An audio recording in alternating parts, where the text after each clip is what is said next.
I'm tired.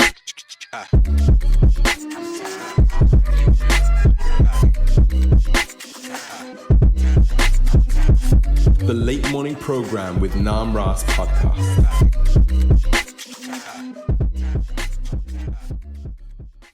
Hare Krishna, everyone. You're listening to the Nam Ras Podcast, the number one Hare Krishna podcast in the world. I'm so honored to have Gaura Prabhu here. His Grace Gaura Prabhu. Thank you, Prabhu, for joining me. It's an honor to be on the world famous Nam Ras podcast. So I know Gaura Prabhu from online mostly, but Prabhu came for New York Rath Yatra this year, and I heard he was in New York, so I thought him to come over and speak, talk about his experiences, talk about Srila Prabhupada, his experience being in ISKCON for now, what, over 50 years? No, 49 years. 49 years. 49 years. But my birthday is on Prabhupada's birthday, September 1st, so that'll be 50 years. Oh, wow. Congratulations. Congratulations. Thank you for being a pioneer of this movement that I, had the benefit, that I reaped the benefit of, from devotees like yourself. Thank you for having this gratitude. It shows that you're coming from a pious family. Hare Krishna, Prabhu. So let's get started, Prabhu. You're based in Canada, and you've been based in Canada. Tell us about how you came in contact with devotees. Sure. Okay.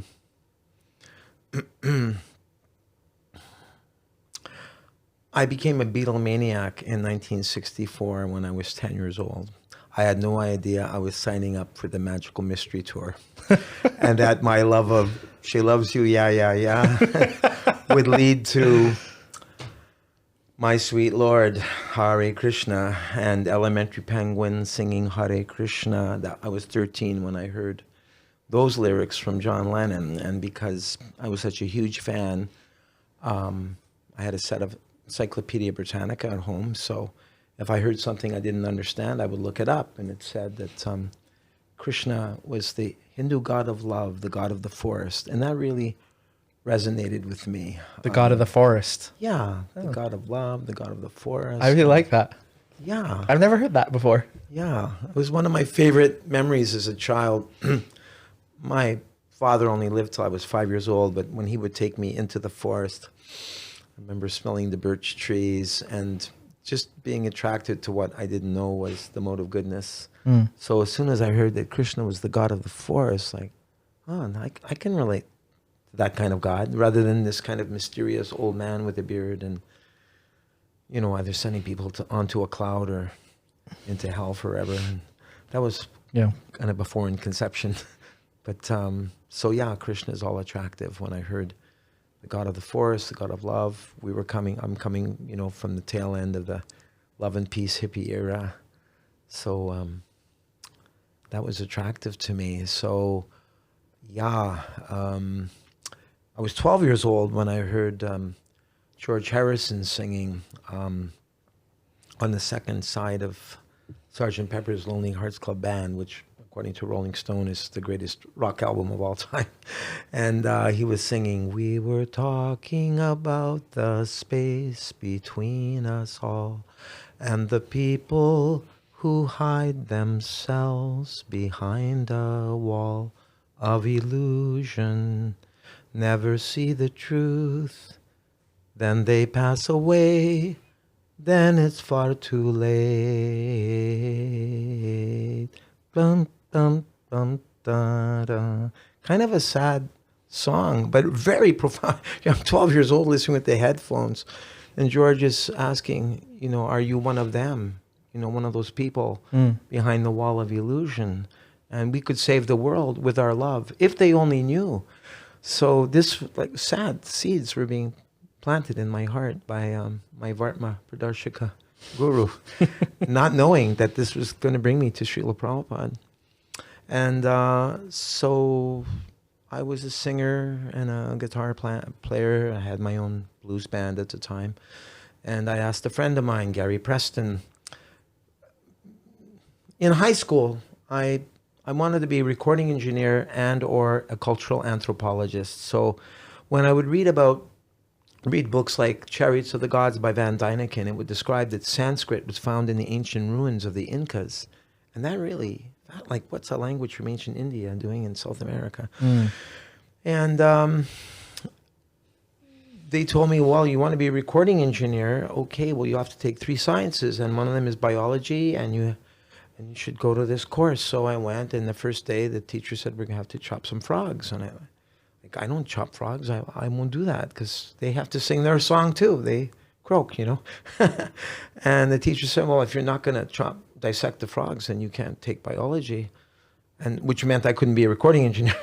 So I went to my music teacher. I was playing flute in the school band at the time. Mr. George, I'm so frustrated. I just want to, learn how to record wonderful music, and they're telling me I have to kill frogs, and I just want to understand what the purpose of life is, because I don't see any purpose in this educational system. And he said, you come to my home. I have some books for you. I have something for you. I don't even know if he said books. He was a Quaker, which meant that they have a very ecumenical mood, the Quakers. I'd like to attend one of their meetings, actually. They sit around a circle. I think it's called the Circle of Friends, and everyone gets a chance to speak, which I think is very important for our temples today, because back in the day, we used to have ISKCON, Yes. where devotees could come together and express. Well, Prabhupada said ISKCON means discussing the instructions of the spiritual master. So there needs to be that safe space, so to speak, where people can express themselves. My friend Mukunda Prabhu in Alachua, he turned me on to this concept of sociocracy, where rather than the dictatorial mood, which doesn't work for everybody in ISKCON, it's more of, all right, Namaras Prabhu, he has his expertise, or at least his opinion. Let's hear it from him. Yeah. And we go around, and gradually, and everyone takes responsibilities. Anyway, I don't want to go off on a tangent right now, but it's a great tangent, though. Yeah, it's a great discussion. Yeah. You should bring in Mukunda, maybe. Mukunda Prabhu from Alachua. Yeah, he joined up in Quebec, but he's a builder. He works with natural construction materials. Yeah, and he was Dira Govinda's right-hand man for some years, putting on the Life Skills Transformational Workshop. Oh, right. Also, I hope I can say something about that. Sure, yeah. Wonderful. Anyway, all this Beatle material. So it was your teacher who told you how you're the teacher? Yeah, those two things. This was all happening at the same time. Yeah. 1969, John Lennon got kicked out of New York City on some cannabis charge, and he ended up renting out a motel at the Queen Elizabeth Hotel, and he wrote, all we are saying is give peace a chance. Everybody's talking about John and Yoko, Timmy Leary, Norman Mailer, Hare Krishna, Hare Krishna. I thought, wow, there it is again. Yeah. He's Hare Krishna. Okay, well, the Beatles are into this. I got to find out more about this, because these guys are multimillionaires. They got everything that money can buy, and yet they keep saying Hare Krishna. So maybe that's what's beyond drug, sex, and rock and roll. And it is. So at that time, music teacher. So I went to his home. He lived in Tuxedo Heights, the ritzy part of Winnipeg. And we used to drive through there, ooh and ah, at the beautiful. And now I was being invited to one of these homes. So when I walked in, his wife gave me a lemonade, and he came out of the back room with a stack of books that would start changing my life. The Art of Loving and the Art of Dying by Erich Fromm, a German philosopher, which expanded on the concepts of what love and death is about. The Handbook of Higher Consciousness, which explained that it wasn't through any drug-induced state that one was going to achieve nirvana, and it was like a form of cheating to think that you could get out of the material world with some material substance. Richard Hittleman's book on yoga asanas and the chanting of Om, which I started doing in my bedroom in earnest, hoping, okay, I want to get it altered state of consciousness. Om. Turn on my black light, light some incense. At that time, or maybe a little before, my mom and I went to visit my sister in Minneapolis. And I was searching for anything on the Apple label by the Beatles. To me, it was like gold. And the one album I couldn't find in Winnipeg was the Radha Krishna Temple album with the devotees and Srila Prabhupada's photo on it. and it had the lyrics, and I would sing along. I didn't know what I was singing. Samsaradava nalalida loka, but it was produced by George Harrison, so it's got to be good. Yeah. So, so a few other books that were included in what I was given by Mr. George, the music teacher, was Siddhartha by Hermann Hesse, which talked about detachment. And last but not least, the Bhagavad Gita, Penguin Classic. Here was my music teacher from high school introducing me to the Bhagavad Gita. It was just, a small condensed class, but still there was enough of Krishna's words in there. Sure. While contemplating the objects of the sense. Okay, that makes sense.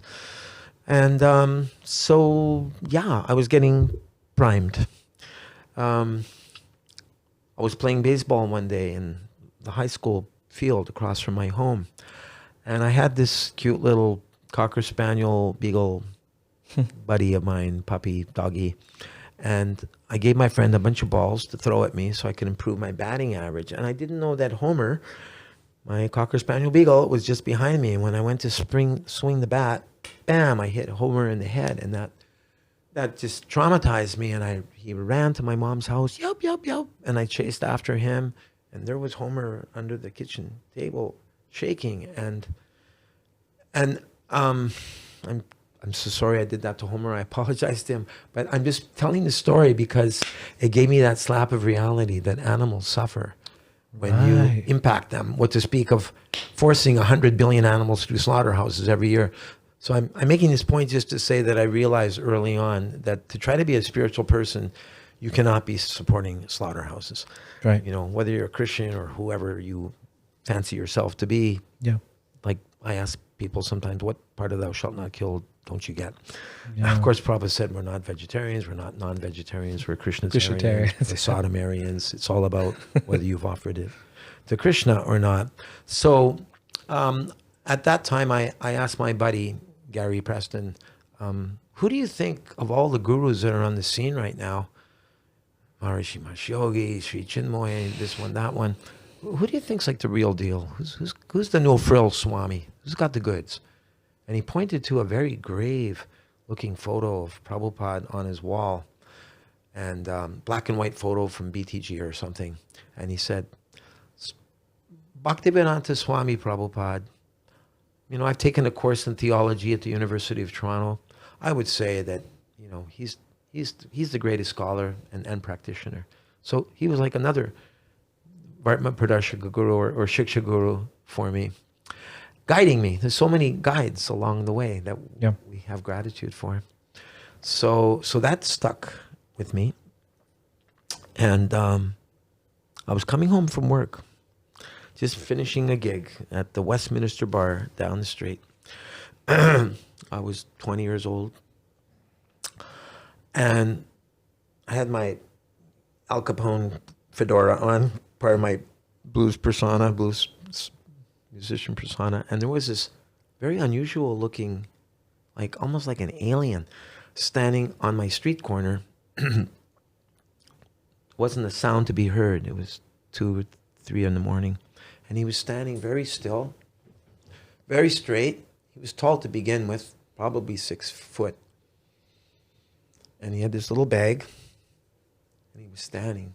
And I was walking on the other side of the street, and I was very intrigued, but I didn't want to be rude and gawk at him.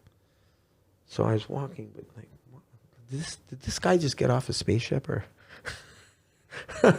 This was in Winnipeg. Yeah. By the way, Padmapani Prabhu, your mother-in-law, Guru Charana Padma. Yes. Vayasiki Prabhu, they came from Winnipeg. Wow. Yeah. What? I mean, what is it about Winnipeg that has small town and in Neil Canada? Young lived there for a while too. What's that? Neil Young. Neil musician. Young, yeah, right. Although he's originally from Omimi, Ontario. But yeah, I'm an exception, but there are some great souls from there.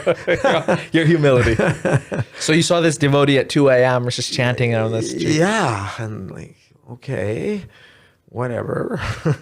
And he had the perfect mantra for me. If you know this book, even I think the GBC recommended there are other GBCs to read it years back.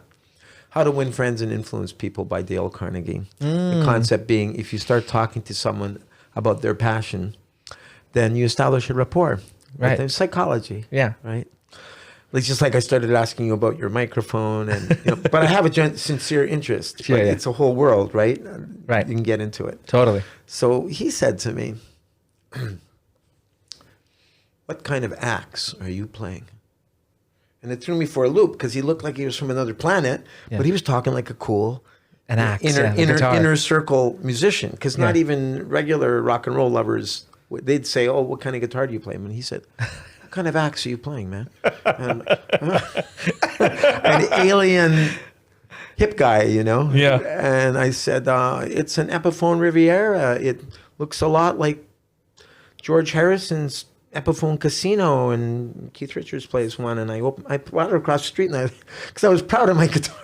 Guitarists are like that, right? Right. Or sax players or whatever. Right. And now I had heard a rumor that there was this Swami in the area that was on a blue school bus, and he had done some preaching to some of the members of this very talented jazz rock fusion band out of Regina called Wascana. And somehow or other, this Swami had met them, spoke to them, and they all shaved their heads and moved into a Hare Krishna temple. And I was wondering, like, did they take too much LSD? Like, the jazz that they were playing, I was aspiring to become that good, and they'd like given it all up. So this person that I was speaking to was Nandi Keshvara Prabhu, who used to play two saxophones at the same time. And the other two band members were Duryodhan Guru, Drew Lawrence on Facebook. I know him. Who's in Ireland, I believe. He's an astrologer. Yeah, and he actually wrote the original Balaram Mridanga book, like how to play Mridanga by notation. Yeah. He's a professional, very talented drummer. And Dharma Prana Prabhu, who's been residing in the Toronto Temple for many years and who is the bass player. And those they had all moved in, and I was speaking. Wait, Dharma Prana Prabhu, he wears saffron? Yeah, Oh, I know him too. yeah. Oh, that's great. Yeah, an excellent book distributor for years. Yeah.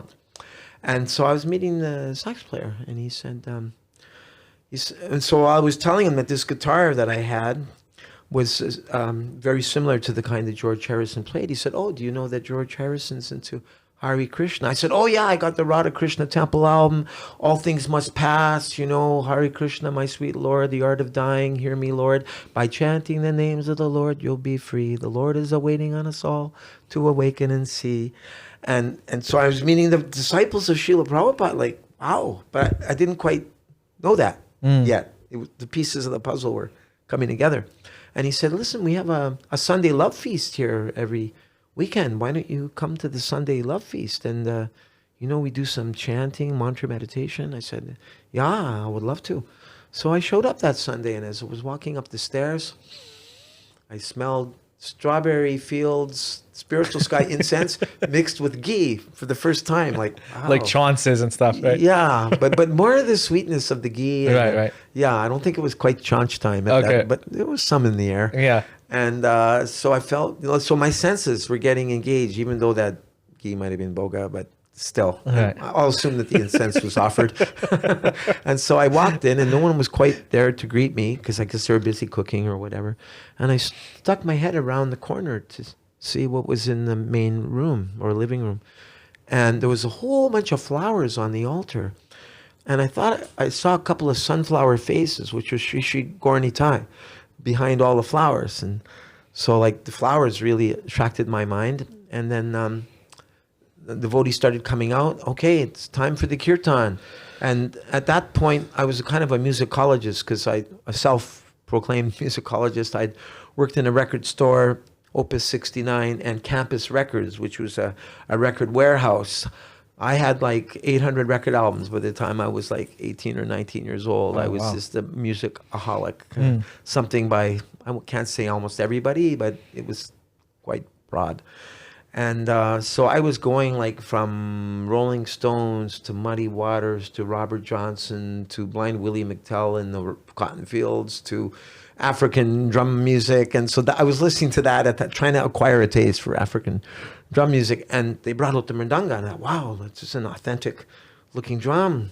And so Nandi started to play it, Nandi Keshwari Prabhu. And immediately I fell in love with the sound of the mridanga.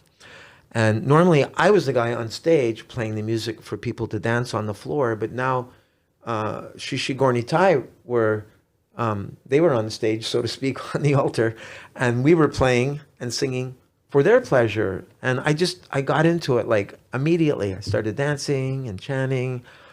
I'd never done it before, but I was like at home. I loved it. And Where are those deities now? Oh, nice question.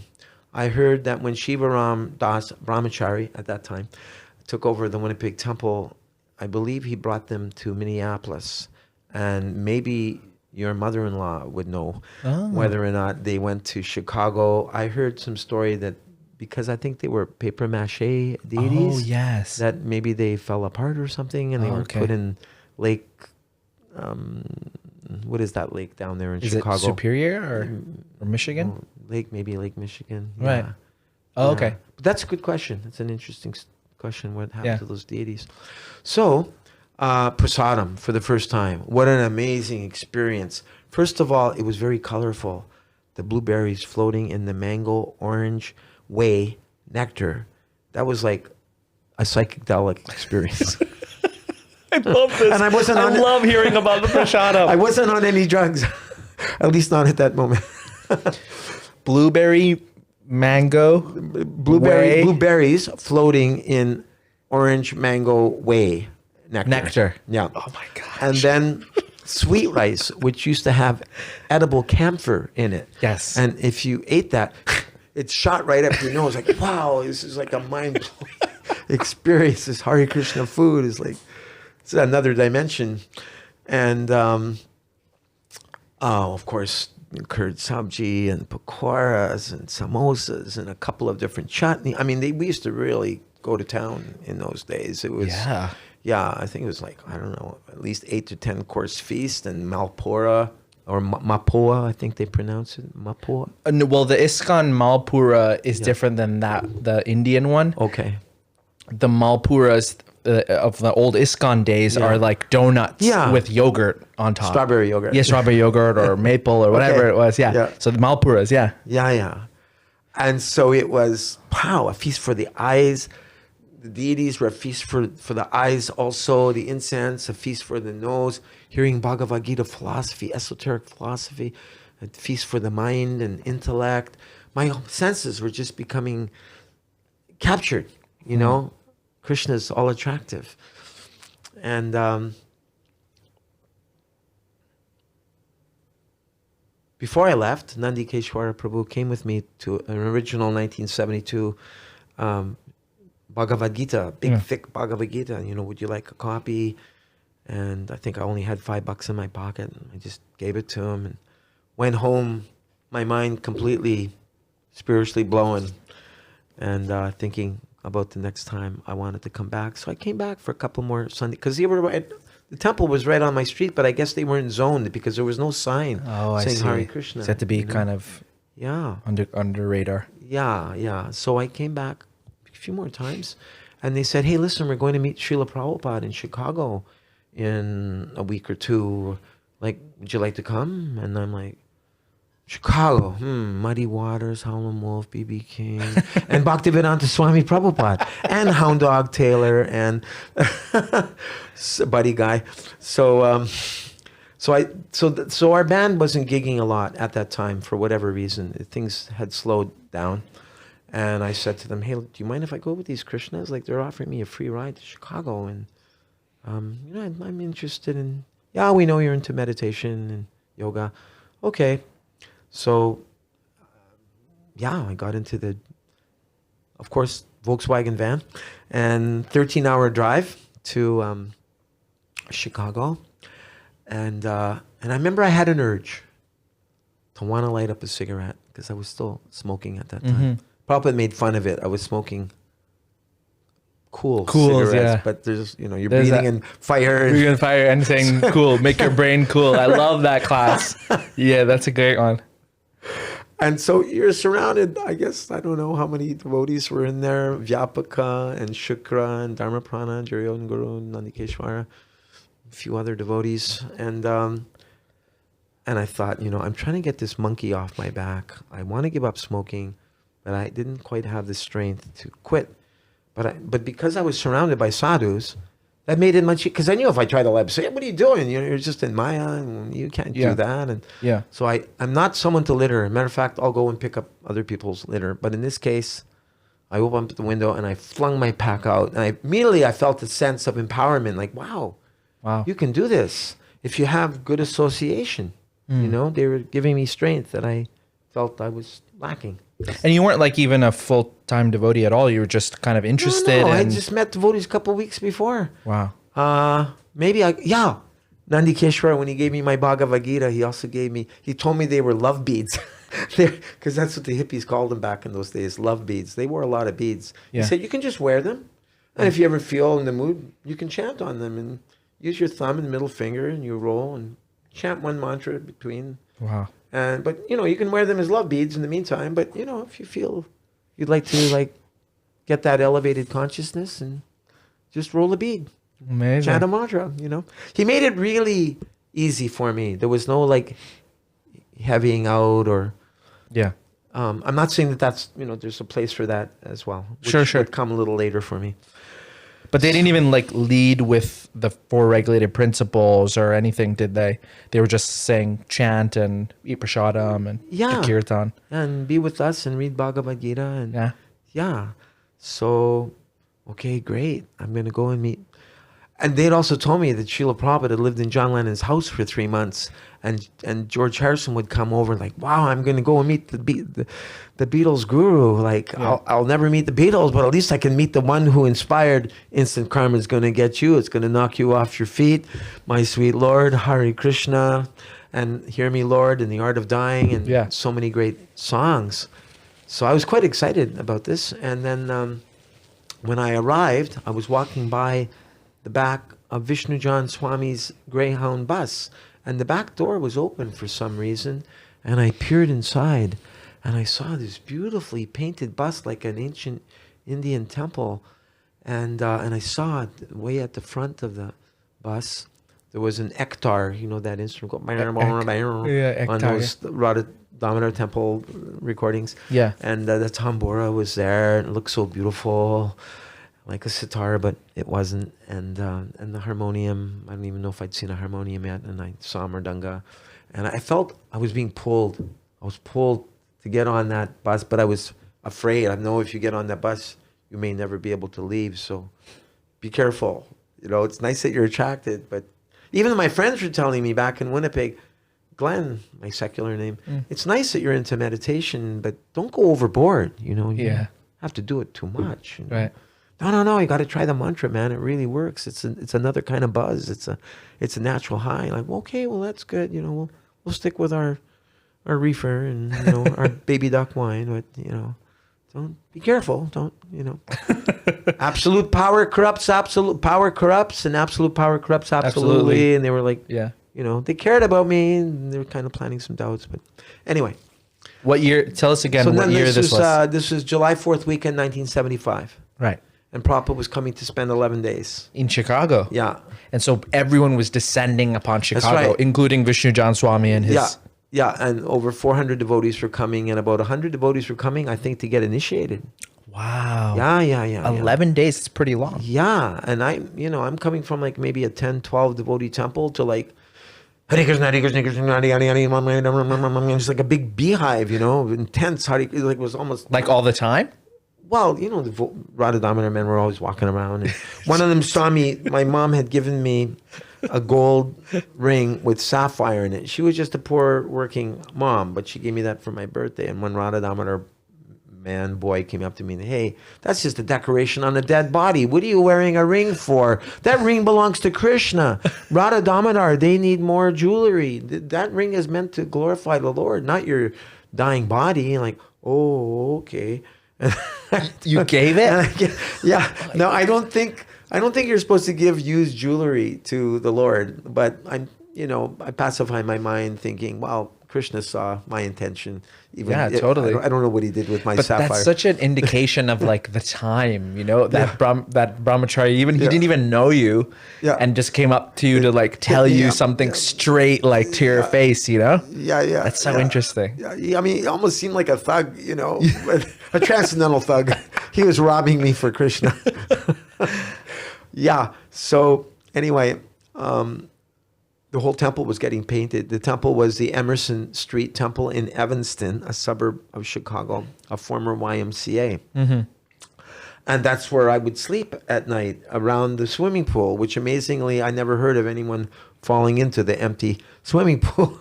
And that's where they stored the Rath Yatra cart and a bunch of spiritual sky incense and oils. And I even heard some devotees lived in there, like that was their space, that they created for themselves. And so, I was just kind of brought up as an only child. I had an older sister, went to work in the States, and all of a sudden I'm surrounded with 400 men and some of their wives as well. And so the excitement was building up. Prabhupada's coming. And, I'd been to see the Rolling Stones and Paul Revere and, different rock bands. And there was a certain anticipation for that.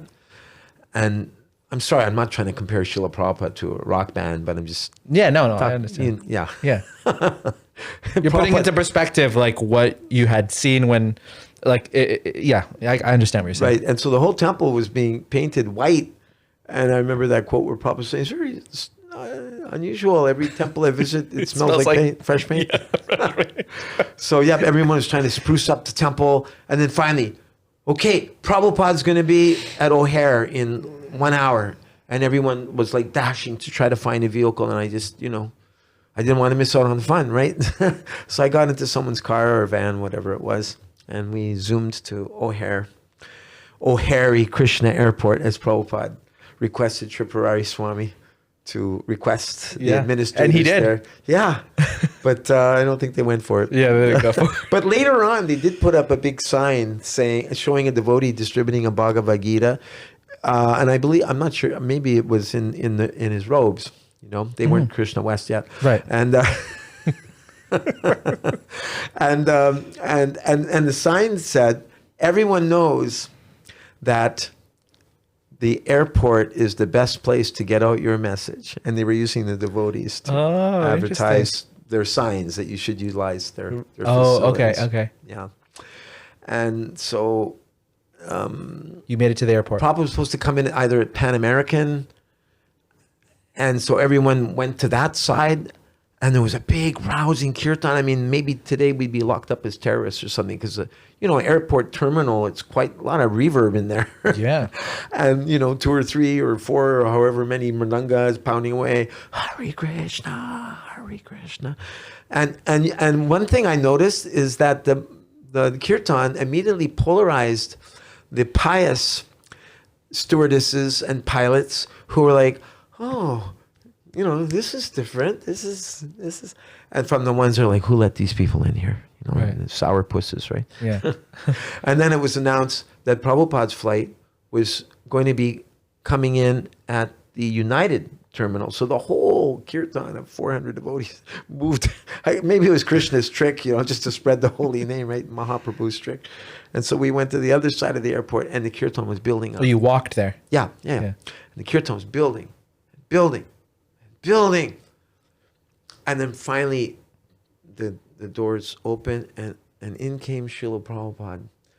According to Satsrup Maharaj, he was 5'2". Someone told me 5'4". But anyway, he was, if I can say physically, a little diminutive because I expected Prabhupada to be I hope I won't sneeze, 6 feet tall just by the power of the kirtan. But he came in. And excuse me, his presence filled the whole room, and I saw from one devotee's eyes some tears squirt out.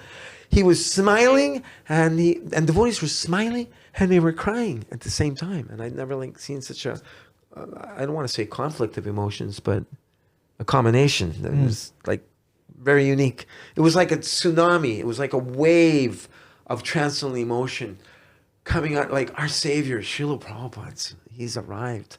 And everyone hit the dirt, hit the deck, and I did the same because, okay, that's what you're supposed to do. But I also felt the urge to do that also. And so then the Swamis, they created like a circle around Prabhupada because everyone was trying to touch his feet, but Prabhupada wouldn't be able to walk and there's flowers, roses, and petals. Are there famous pictures of that? Like someone's holding an umbrella? Yeah, there's actually a video of that. Oh, a video, yeah. Prabhupada arriving in O'Hare, 1975, I think July 3rd or. I think I've seen, and there's maybe a dog there. Oh, I think. Or is that somewhere else? I thought that was Shamsundar said that was his in Malati's time. Oh, okay, never mind. That's another that would place be then. San Francisco. Okay. Yeah. And so, wow, explosion of emotion, and then everyone got into a vehicle and went back to the airport. And that's that famous talk in the Science of Self-Realization. There's an article called Crime, Why, and What to Do. Prabhupada had been reading that Time magazine article, and he meets Lieutenant Mosey, and he tells him that, you should give us this big empty building because we'll put on big kirtans and do massive prasadam distribution. And I don't think the chief police was successful in getting that building. Like, instead of keeping everyone in jail, Srila Prabhupada had some plan to be able to, to reform them. Yeah. That was right. He was giving the solution to crime, but with big kirtan and tons of prasadam distribution. Yeah. So I don't know if I should mention this or not, but because I'd only just met the devotees, and I'd been practicing B.B. King and Eric Clapton solos for 5 years. When the devotees would be going to sleep at night, I'd sneak out and head out to the south side and the east side of Chicago to try to meet, Howlin' Wolf's band or whatever. I know it's Maya, but I'm just saying that's where I was at the time, Yeah. And I remember one time, I would be coming back at 4 o'clock in the morning when all the devotees were waking up, and I would just like try to find the laundry room and hide under the laundry and go to. So it was like split personality kind of thing. Wow. And did they have like anyone looking after you in the sense of? No, no one's looking after me. It's like kind of just anything goes. I was just floating. Yeah. And so I remember one morning waking up. And I went to the mezzanine, the gallery that kind of overlooks the temple room. And there I saw Srila Prabhupada with like 4 or 5 sets of these little golden men. Shishi Gornitais. I didn't know what they were. Right. Little golden men. And he was pouring this white cream over them. And I thought, well, I guess this must be one of those Hindu rituals, Yeah. But he was actually establishing deities to put on the Radha Damodar buses and vans like that. So I was watching that. And I remember making laglus because it was the Rath Yatra down State Street that the time that Prabhupada was there. And we were throwing them from the cart. Vishnu Datta Prabhu made this magenta. You know how you can take like a circle and make it concentric and almost becomes like hypnotizing? Yeah. So he made that with the word prasadam, but the P was like vibrating. Oh, wow. Like a mind expanding prasadam. So creative. Yeah, very creative. And the address of the temple, of course, is on there and the ingredients and everything. And really opulent, like cashews mixed with almonds and dates and raisins and these little, what they call them, bindu, the little. Oh yeah, bundi, yeah. Bundi, yeah.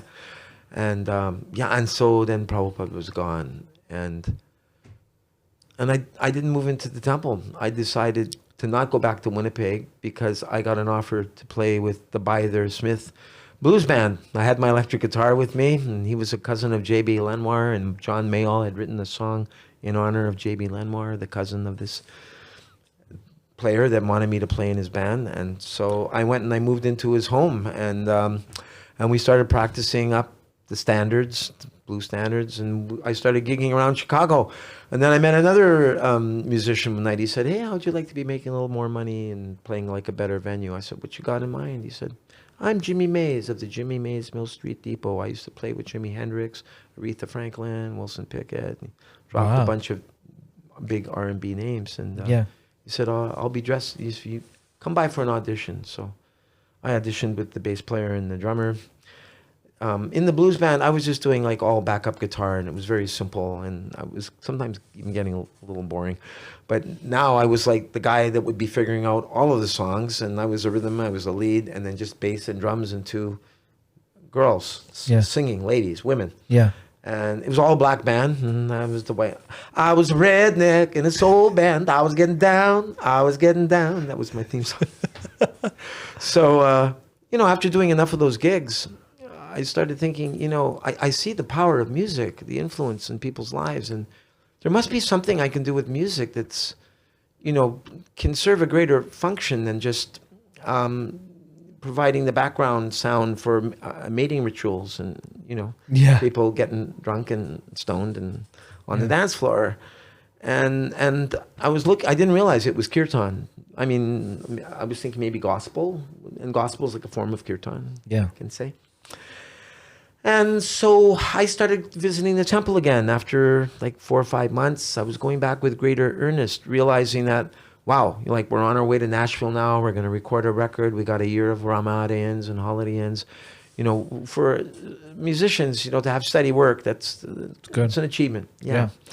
And at that time, Hendrix had just died, and here was the crack. Here was the what do they call it? The kicker.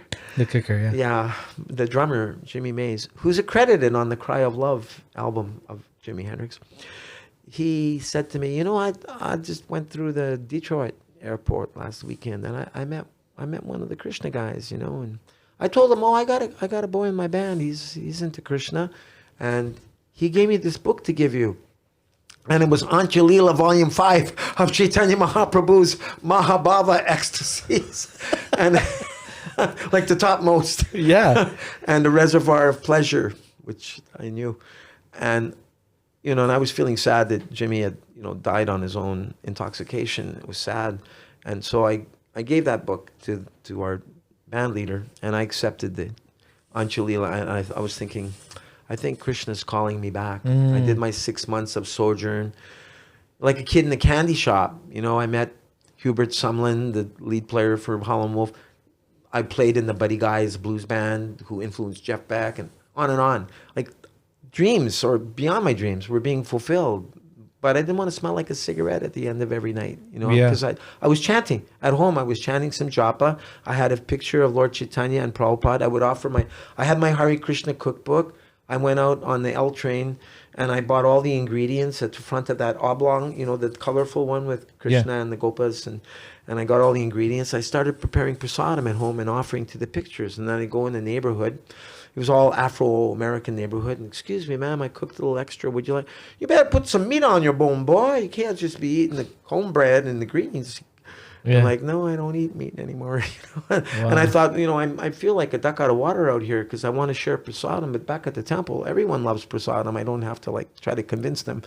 So I started going back with greater earnest. And at one of the Sunday feasts, Udamashloka Prabhu, who was president at that time, temple president, he is a former blues guitar player as well. Right. And Kolki was as well. And I started meeting all these former rock or blues musicians, and I realized, wow, all the talented musicians, they end up in the Hare Krishna temple. And back in the day, Danavir, now Das Goswami, he had developed in his Bhakti program, one of the things you do when you want to recruit new devotees is you look for someone who's shuffling their feet a bit in the Sunday Kirtan. If they're moving a bit, they're dancing, look a little bit into it, then you offer them, you bring them back into the special room, especially if you got a Swami there. So you can work them over. Shave them up on the spot. And so I was one of about 5 boys or so, 5 young men in their early 20s or late teens. And Tripurari Swami was there. And he'd be kind of sussing them out, interviewing them. So, do you work? You going to school? Yeah. Okay. Do you have a girlfriend? How many attachments do you have exactly? See, we have to do to sever the knots here. Yeah. And then as he'd be interviewing them, they'd be saying okay, well, I kind of got to go now. I got university or work tomorrow. And I was the last one left in the room. And from how I remember, he was saying, so, what's your excuse? How long are you going to stay in Maya? You know what the goal of life is. There's no pleasure out there. You're just chewing the chew, And I'm like, he's right, but, I don't know if I'm ready. And when will I be ready to surrender to Krishna, So for 6 months, you weren't going to the temple. You were just kind of I was busy separate. playing gigs around. I was having the time of my life. Wow.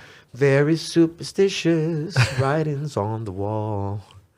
And But that guy who was your leader, he knew you were like a Krishna guy. yeah, he knew there was a spiritual dimension to me, and I guess he had some piety. I mean, I guess he didn't know that, but giving me that book, Yeah. and he wouldn't let me leave the band until I trained up the next guitar player to learn all the parts that I'd worked out and stuff. Sure. And I'm ashamed to say this, but I'll throw it in just for to make it authentic. So he drove me to the temple in his green Cadillac. And I'd stopped smoking like some months ago. Yeah. And I dropped something on the floor, and there was a rubber mat, and I lifted up the mat, and there was a joint. And I was thinking to myself, and it wasn't a big one, just a tiny one. I was thinking, well, if I'm moving into the Krishna temple, this will definitely be the last one I'll ever smoke. And it was. So I thought, for old time's sake, right? And so I lit it up, and I got this headache like I never got before. And I thought, oh, Krishna's punishing me because I know better. It's called pragya aparad in Ayurveda, the crimes against intelligence. You know better, Right. but you go and do the stupid thing anyway, Right. out of habit, right? And so I was like suffering, and so I got out. He let me out, and well, thank you, Jimmy. It was great playing in your band, and sorry, and I'll try it out. I'll see if this is for me, Okay, well, if it's not for you, you can always come back. So I started walking up the stairs, and there was this one godbrother. He was a little slightly eccentric. His name was Madhu Vrata, and he had a whole tray of Prabhupada cookies, shortbread cookies. And he gave me one. As soon as I was coming up the stairs, I ate it.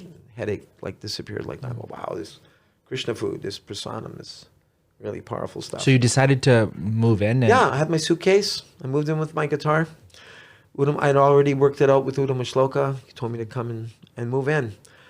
And so after being there for a few days, well, first of all, I remember, it was time to wake up for Mangal Arti. And, the time that they were waking up, I was used to going to bed. And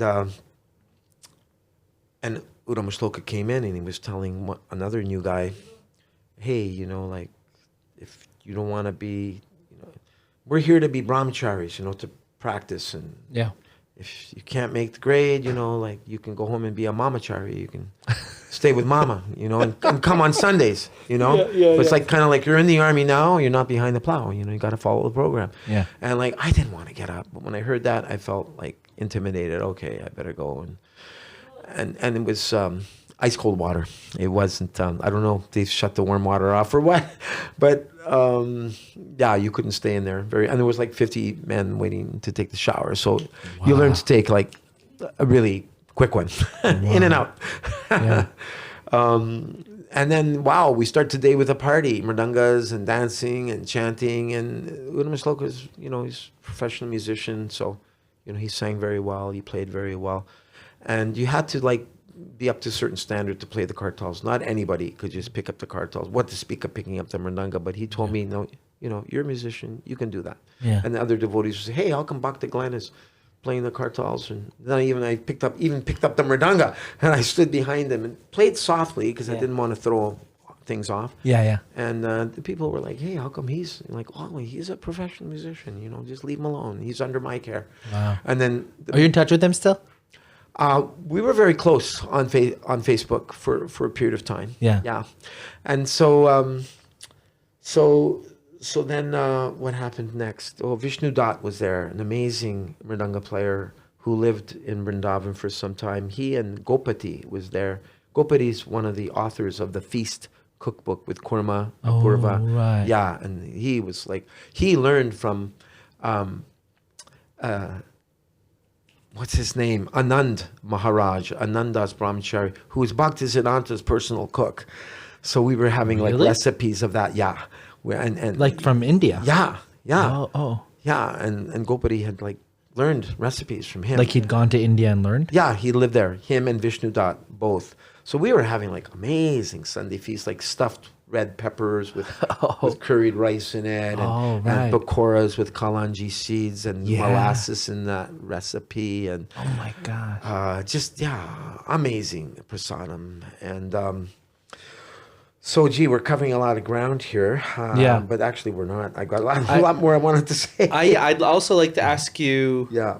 if you want to finish up with your, where you kind of ended up, you know? Yeah. So yeah, I'm coming to that. So the brahmacharis in the temple were saying to me, hey, you know, why are you keeping that stool on your head? Because I still had, you know, the hair down to my shoulders. And like, what, you know, you think you look handsome or something, and your dead body, you know, you're decorating a dead body. And I felt intimidated by them, you know, and I thought, well, but Uddhamashloka said to me, you're under my care. When you're ready to shave up, I'll be the one to shave you, okay? I thought, oh, good. I got a big brother here. You know, I felt protected. Yeah. So that's something to say, that when devotees are in the temple, like I asked Hangsarupa yesterday at the Rath Yatra, I said, Hangsarupa Prabhu, what's your secret to managing a big temple like Radha Govinda and all those devotees? He said, what's helped me a lot is being a father of 5 or maybe 6 kids. Yeah, he's got a bunch of kids. Yeah, he said, I just treat them like they're my own children. I try to care for them in that way. And always remember to say to my wife, yes, dear. The secret mantra. Yeah, so, that pressure was there. But the thing that did it for me to shave up was one brahmachari said, Bhakta Glenn, if you shave your head and you later decide this isn't for you, it's going to grow back even thicker and it's going to be even nicer after. I thought, it's just some hair anyway. You know, what's the big deal? Yeah. Okay, do it. Yeah. Did it. And so that was a big step there. And so then I joined at Christmas Marathon time, and everyone was going out on books, and they just took me to State Street. Have you been to Chicago? I think State Street's like, what, a 6-lane highway or something? It's something like that, yeah. Pretty vast. Yeah. And they just dropped me in a street corner and with a box of BTGs, 175 BTGs in a box, and they told me, you know, we're going to come and pick you up at 8 o'clock tonight, but, you know, we don't want to take you home until you've got all your BTGs distributed. So try to have them all done. 175 magazines by the time we come and get. And here's your little bag of kitchen, you know, and see you later. And here's your candy cane prasadam, and here's your ISKCON can, you know. And so, you know, I'm coming from wearing a yellow tuxedo with a black bow tie and 3-inch white platform shoes in the Jimmy Mays Mill Street Depot to like candy canes in 30 below zero weather. Oh my gosh. But you know who I found was the sweetest people of all? Were the black mamas, you know, the Afro-American mothers. They were pious. They would always give me a quarter or something, and I'd give them a BTG. So, yeah, I was paying my dues to not sing the blues. And then, Mahamuni, he was my first Sankirtan leader. And it was the first time in a winter that I never saw snow, because up in Canada we see it at least 5 months. He was somehow affiliated or with Radha Damodar party. Right, Bhaktivedanta Swami also. What did he make him? I think he preached to him or something. Maybe not. I don't know the story. Mahamuni. He was a former Marine. Right. So you kind of felt like you were, like when I was a boy, I was really fascinated by, you know, the longest day. It was like a 4-hour in the Normandy invasion. Yeah. Battle of the Bulge and military strategists. So Prabhupada said, you know, Krishna conscience should be executed like military discipline. So I felt like I was with some Green Berets, with some, even though it's funny, I was against war, but I was fascinated by, you know, General Patton and Rommel, the Desert Fire, like how. Yeah. So I was with them like a military leader, but we were out to fight against Maya and make an infiltration into her camp with BTG bullets. And, well, we didn't really have so many big books at that time. So, anyway, I got thrown in jail at least 3 times for doing Back to Godhead magazines. We went to the Deep South, Shreveport, Louisiana, and Little Rock, Arkansas. And That's the Deep South. Yeah. And went to Dallas, and we saw all these little Kumaras, these little 5-year-old boys, Hare Krishna, Krishna, Krishna, shaved up. I was blown out of my mind. Cold, yeah. Yeah. Bhaktivedanta Prabhu was in charge there. Yeah, it was like a mind-blowing experience. When I was in Shreveport, Louisiana, like Mahamuni would try to choose the long street lights for us, because the longer the street light is, the more cars you can approach. Yeah. And so I was at one street light and like motioning to the gentleman, please roll your windows down so I can give you a BTG. Well, I had incense or oil or whatever. It's just icebreaker, right? And the guy rolled his window down. And I said, hello, sir. We're out here today. We're missionaries spreading love of God all around the world. All the big kids get one. Here you go. Your incense stick, your magic wand. And he pulled out a Colt 45. Oh, my gosh. And he said, do you know how to dance? I was petrified. And I just started apologizing. Sorry, sir. Excuse me. I didn't. I'm sorry for the disturbance. And I was just like waiting for the bullet to go through me. And I was backing up from his car. Mm-hmm. And then the light turned green. And everyone started honking at the guy. Beep, beep, beep, beep, beep. You know, get going. Come on. We got a places to go. And Krishna saved me with the green light. Oh my gosh. That was quite an exciting experience. And it was a test of my faith because, you know, they'd come up with their Smokey the Bear hats. Like, I don't know if the cops still wear those, you know, they look like forest rangers. Or something. Yeah, rangers. Yeah. Good old boys. And, hey, boy, you got a permit? And permit, officer? And you got a permit be doing this, boy. Get in the back. And they take me down to the cop shop and, you know, thumbprint me. And they put me in the bar. I'm thinking, you know, when I was selling pot as a teenager, I never got put in jail. And now I'm trying to spread love of Krishna. And it was like 2 or 3 times I got put in jail. And so it was like a test. But I knew they're all influenced by the lower modes of nature. And they don't know, you know, what they were trying to spread Chaitanya Mahaprabhu's mission out here. And they offered me a bologna sandwich. Like, sorry, I can't eat that. And vegetarian. Okay, how about some fruit salad and cottage cheese? Oh, okay. Wow. So then Mahamuni came. He rescued me a few times. They even took off my neck beads. They take away your japa beads because they think you're going to like try to strangle yourself. Right. It's crazy stuff. So I came back, and when I came back, I was given a promotion. I was promoted to becoming the gopher. I call it the gopher. Go for this, go for that. For Tripurari Swami's O'Hare airport party. And Vaisheshika Prabhu was on it, and Swavas was on it, the temple president of LA, and Divyanga Prabhu was on it. Mrigendra, the lawyer, was on it. And Naikatma was on it. Pragosh Prabhu was on it. Manasuta Prabhu. Manasuta, there was like stiff competition out there. It was intense. Wow. Everyone was like trying to outdo the other because I think there was a letter to Rameshwar Prabhu how this is like the mood of the gopis and trying to try to serving. Oh, this gopi is serving Krishna so nice. Let me do better. Mm-hmm. And so that mood was there, and I was watching them each distribute like 100 Bhagavatams and Gitas every day. Intense. I'd load up the van in the morning before going, and all the delicious, incredible, out of this world prasadam from Gopati and Vishnudat. Army moves on its stomach. Yeah. And then and then they'd all go and check in, and then I'd take the dolly and I'd be loading up boxes, and I would be wheeling them to the lockers. And then they'd be going in there to adjust their wigs. They were wearing wigs in those days, and they had little badges. And then immediately they're out there on the floor, you know. Hey, buddy, where are you coming in from? Chicago or out of town? And Manasuta had the coolest wig. It was like a beetle wig with big bangs like this. And he had a technique where, boom, he'd drop his, because the bag was full of books, right? Boom, it would like startle someone. And hey, and he would stop every person. And sometimes he even beat out Tripurari Swami, who Prabhupada at that time had called the incarnation of book distribution. At that time, Tripurari Swami was leading 90 hardcore brahmacharis were under his direction and care. Yeah, we were like, he was like our Sankirtan general. We all looked up to him a lot. He was very, I remember, you know, when we'd be coming back in the van, and hey, I met this guy, and this, sometimes they call him a slow, if he was a little slow.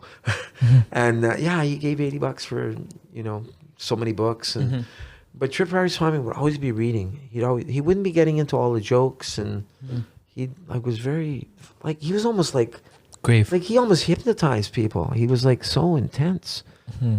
I really liked Pragosh a lot. He was like the all-American boy, so to speak. I met Pragosh at Brooklyn Temple last Rath Yatra, last time I was here 4 years ago.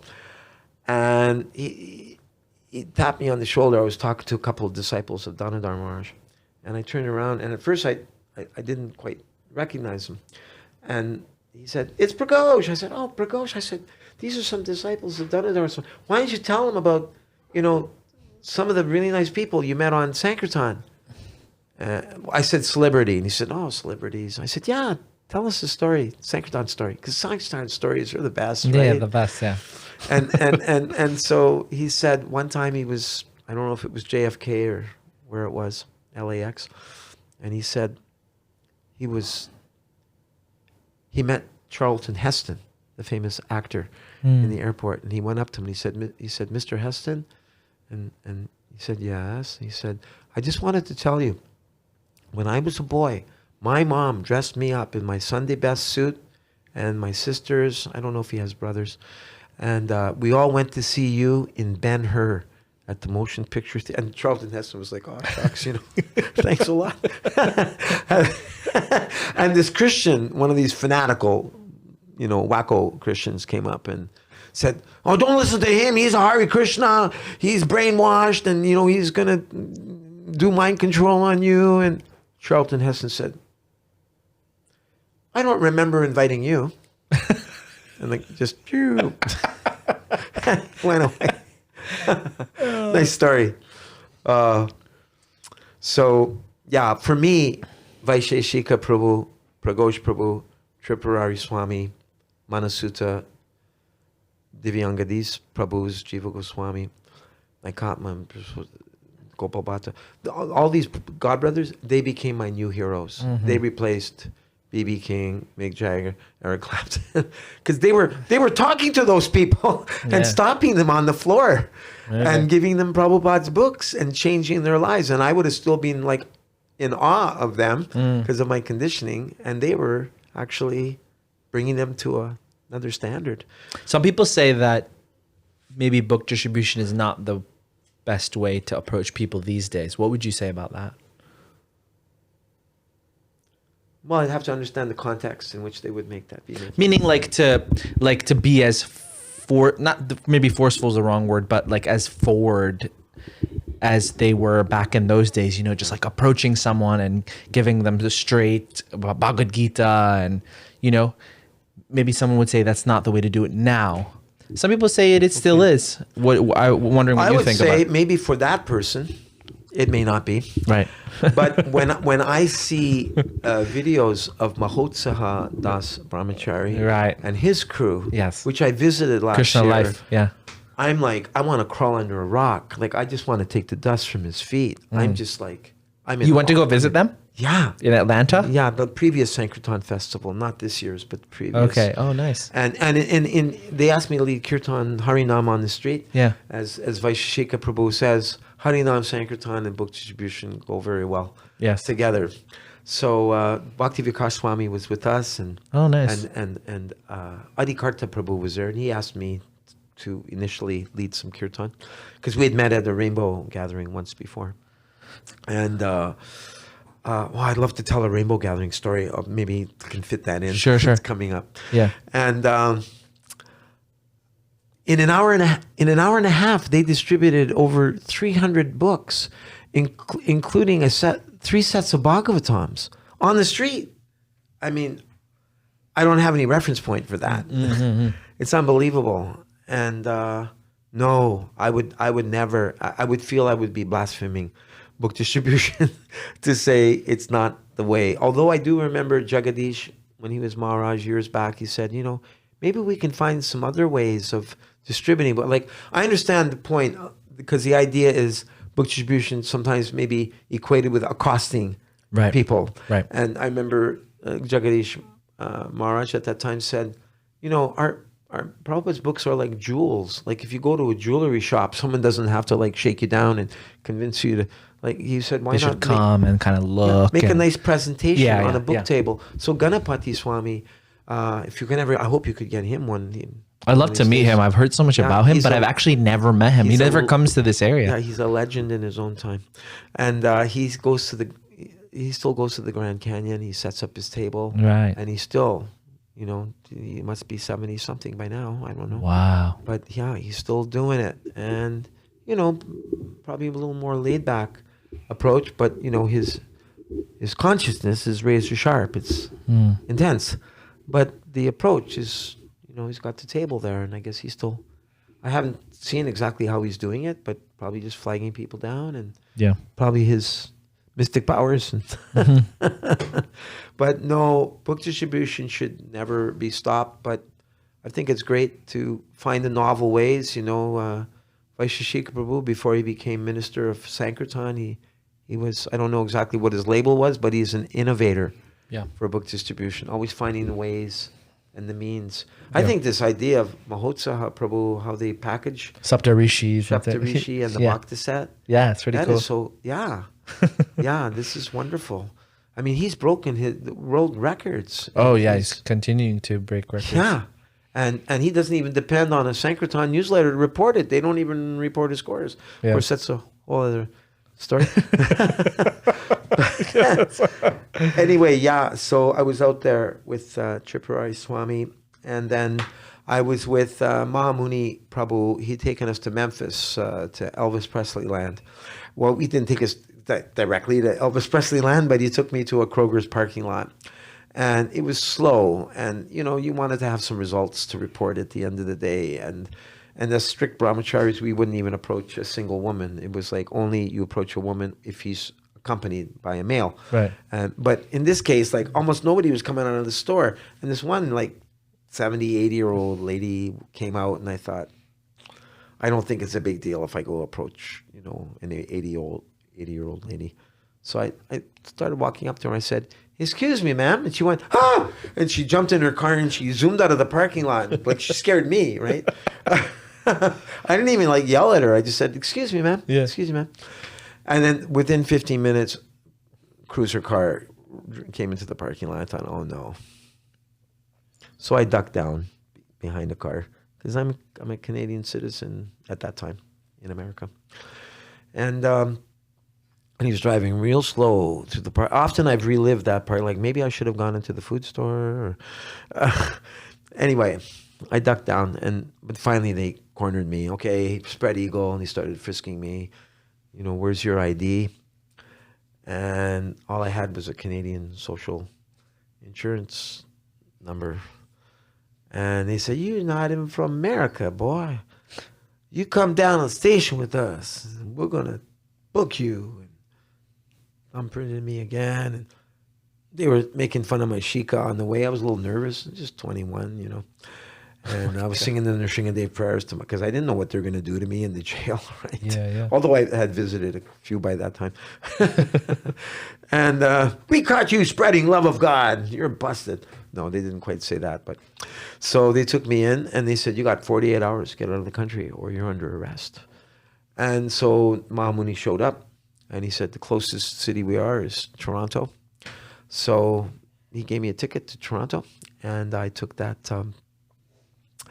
And I landed just in time for Madhavendra Puri's appearance day, in which they were having a sweet rice festival. Now, I don't know if any temples have a sweet rice festival, but our Toronto temple is named after Radha Kirchor Gopinath. Yeah. And there was about 50 men in the temple room, and they had blackberry sweet rice and mango sweet rice and raspberry sweet rice and strawberry sweet rice and all these different sweet rice. Like, wow, I really picked a good day. That sounds amazing. Good day to get busted, just before Gaura Purnima was starting.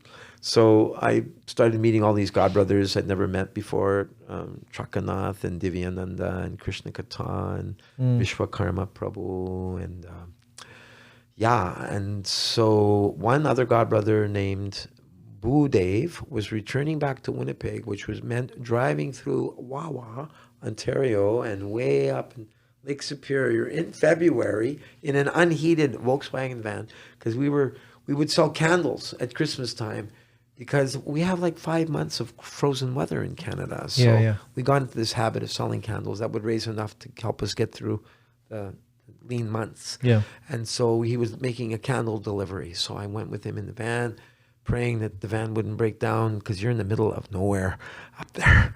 And I don't know how many hours drive, like over 20, 25, I don't know how many hours. So we arrived back in my hometown of Winnipeg. And, or as I sometimes call it, Winter Pig, Manny Snowba. And so went to the Winnipeg temple, and Shivaram Das Brahmachari, who was running the temple at that time, and he'd give us, and he would get us to memorize the shloka every day. before Bhagavatam class.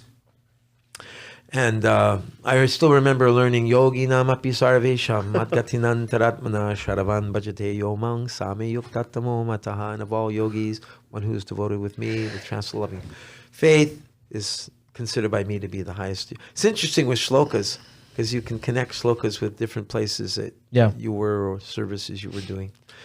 And he would send us out into 30 below zero weather to do book distribution.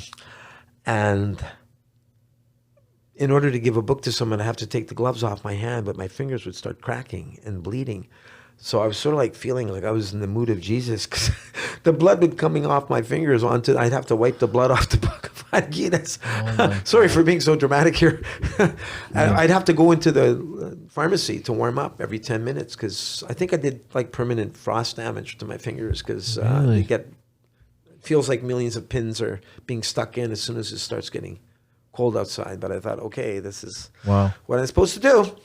And I went home to see my mom, and I had my toque on, and I took it off, and she started breaking out crying. And I thought she'd be happy, because she was always calling me a long-haired hippie musician. I thought she'd be happy to see my shaved head. Why did you have to shave your head? Well, why couldn't you become a Catholic monk? And well, I don't think they can never get married, Mom. And and then Krishna, Prabhupada says a woman's weapons are her tears, because when you see a woman crying, then you want to console her, right? Like, please don't cry. And so Krishna gave me the words. I said, Mom, when Dad died, you said you never would remarry because you didn't want to break up our family. And, you always wanted me to hang out with the right kind of people and not get in with the wrong crowd, even though I did for a year or two. So if there's any reason I decided to devote my life to God, Mom, it's because of you. And I didn't have a hugging mom, but she gave me a big hug. And I thought, wow.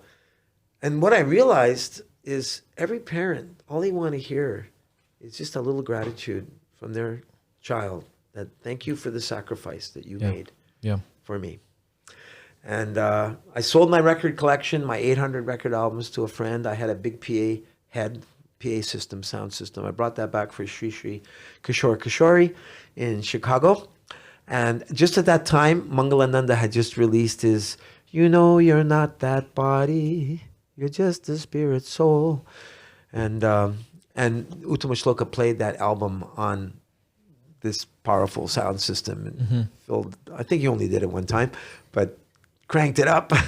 We were hearing, lead solos soaring away for the pleasure of Sri Sri Kishore Kishori, and maybe for our pleasure too. And so, I continued going out with Tripurari Swami's party.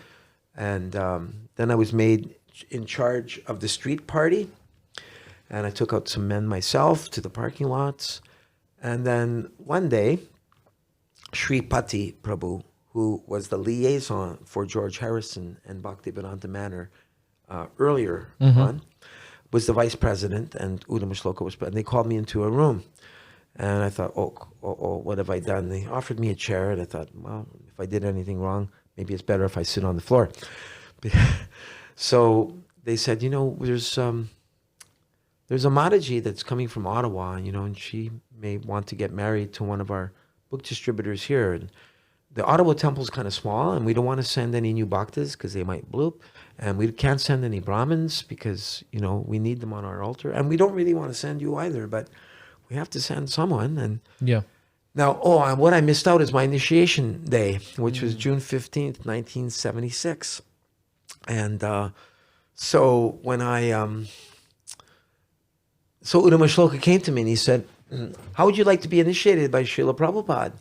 And I said, I'm not qualified to get initiated by Prabhupada. And he said, that's the qualification. If you would have thought you were qualified, I wouldn't be recommending you. And I thought, So then we all went to Detroit, Deva Sadan Mandir, grand opening of the temple, or installation of Shri Shri Gaur Nitai.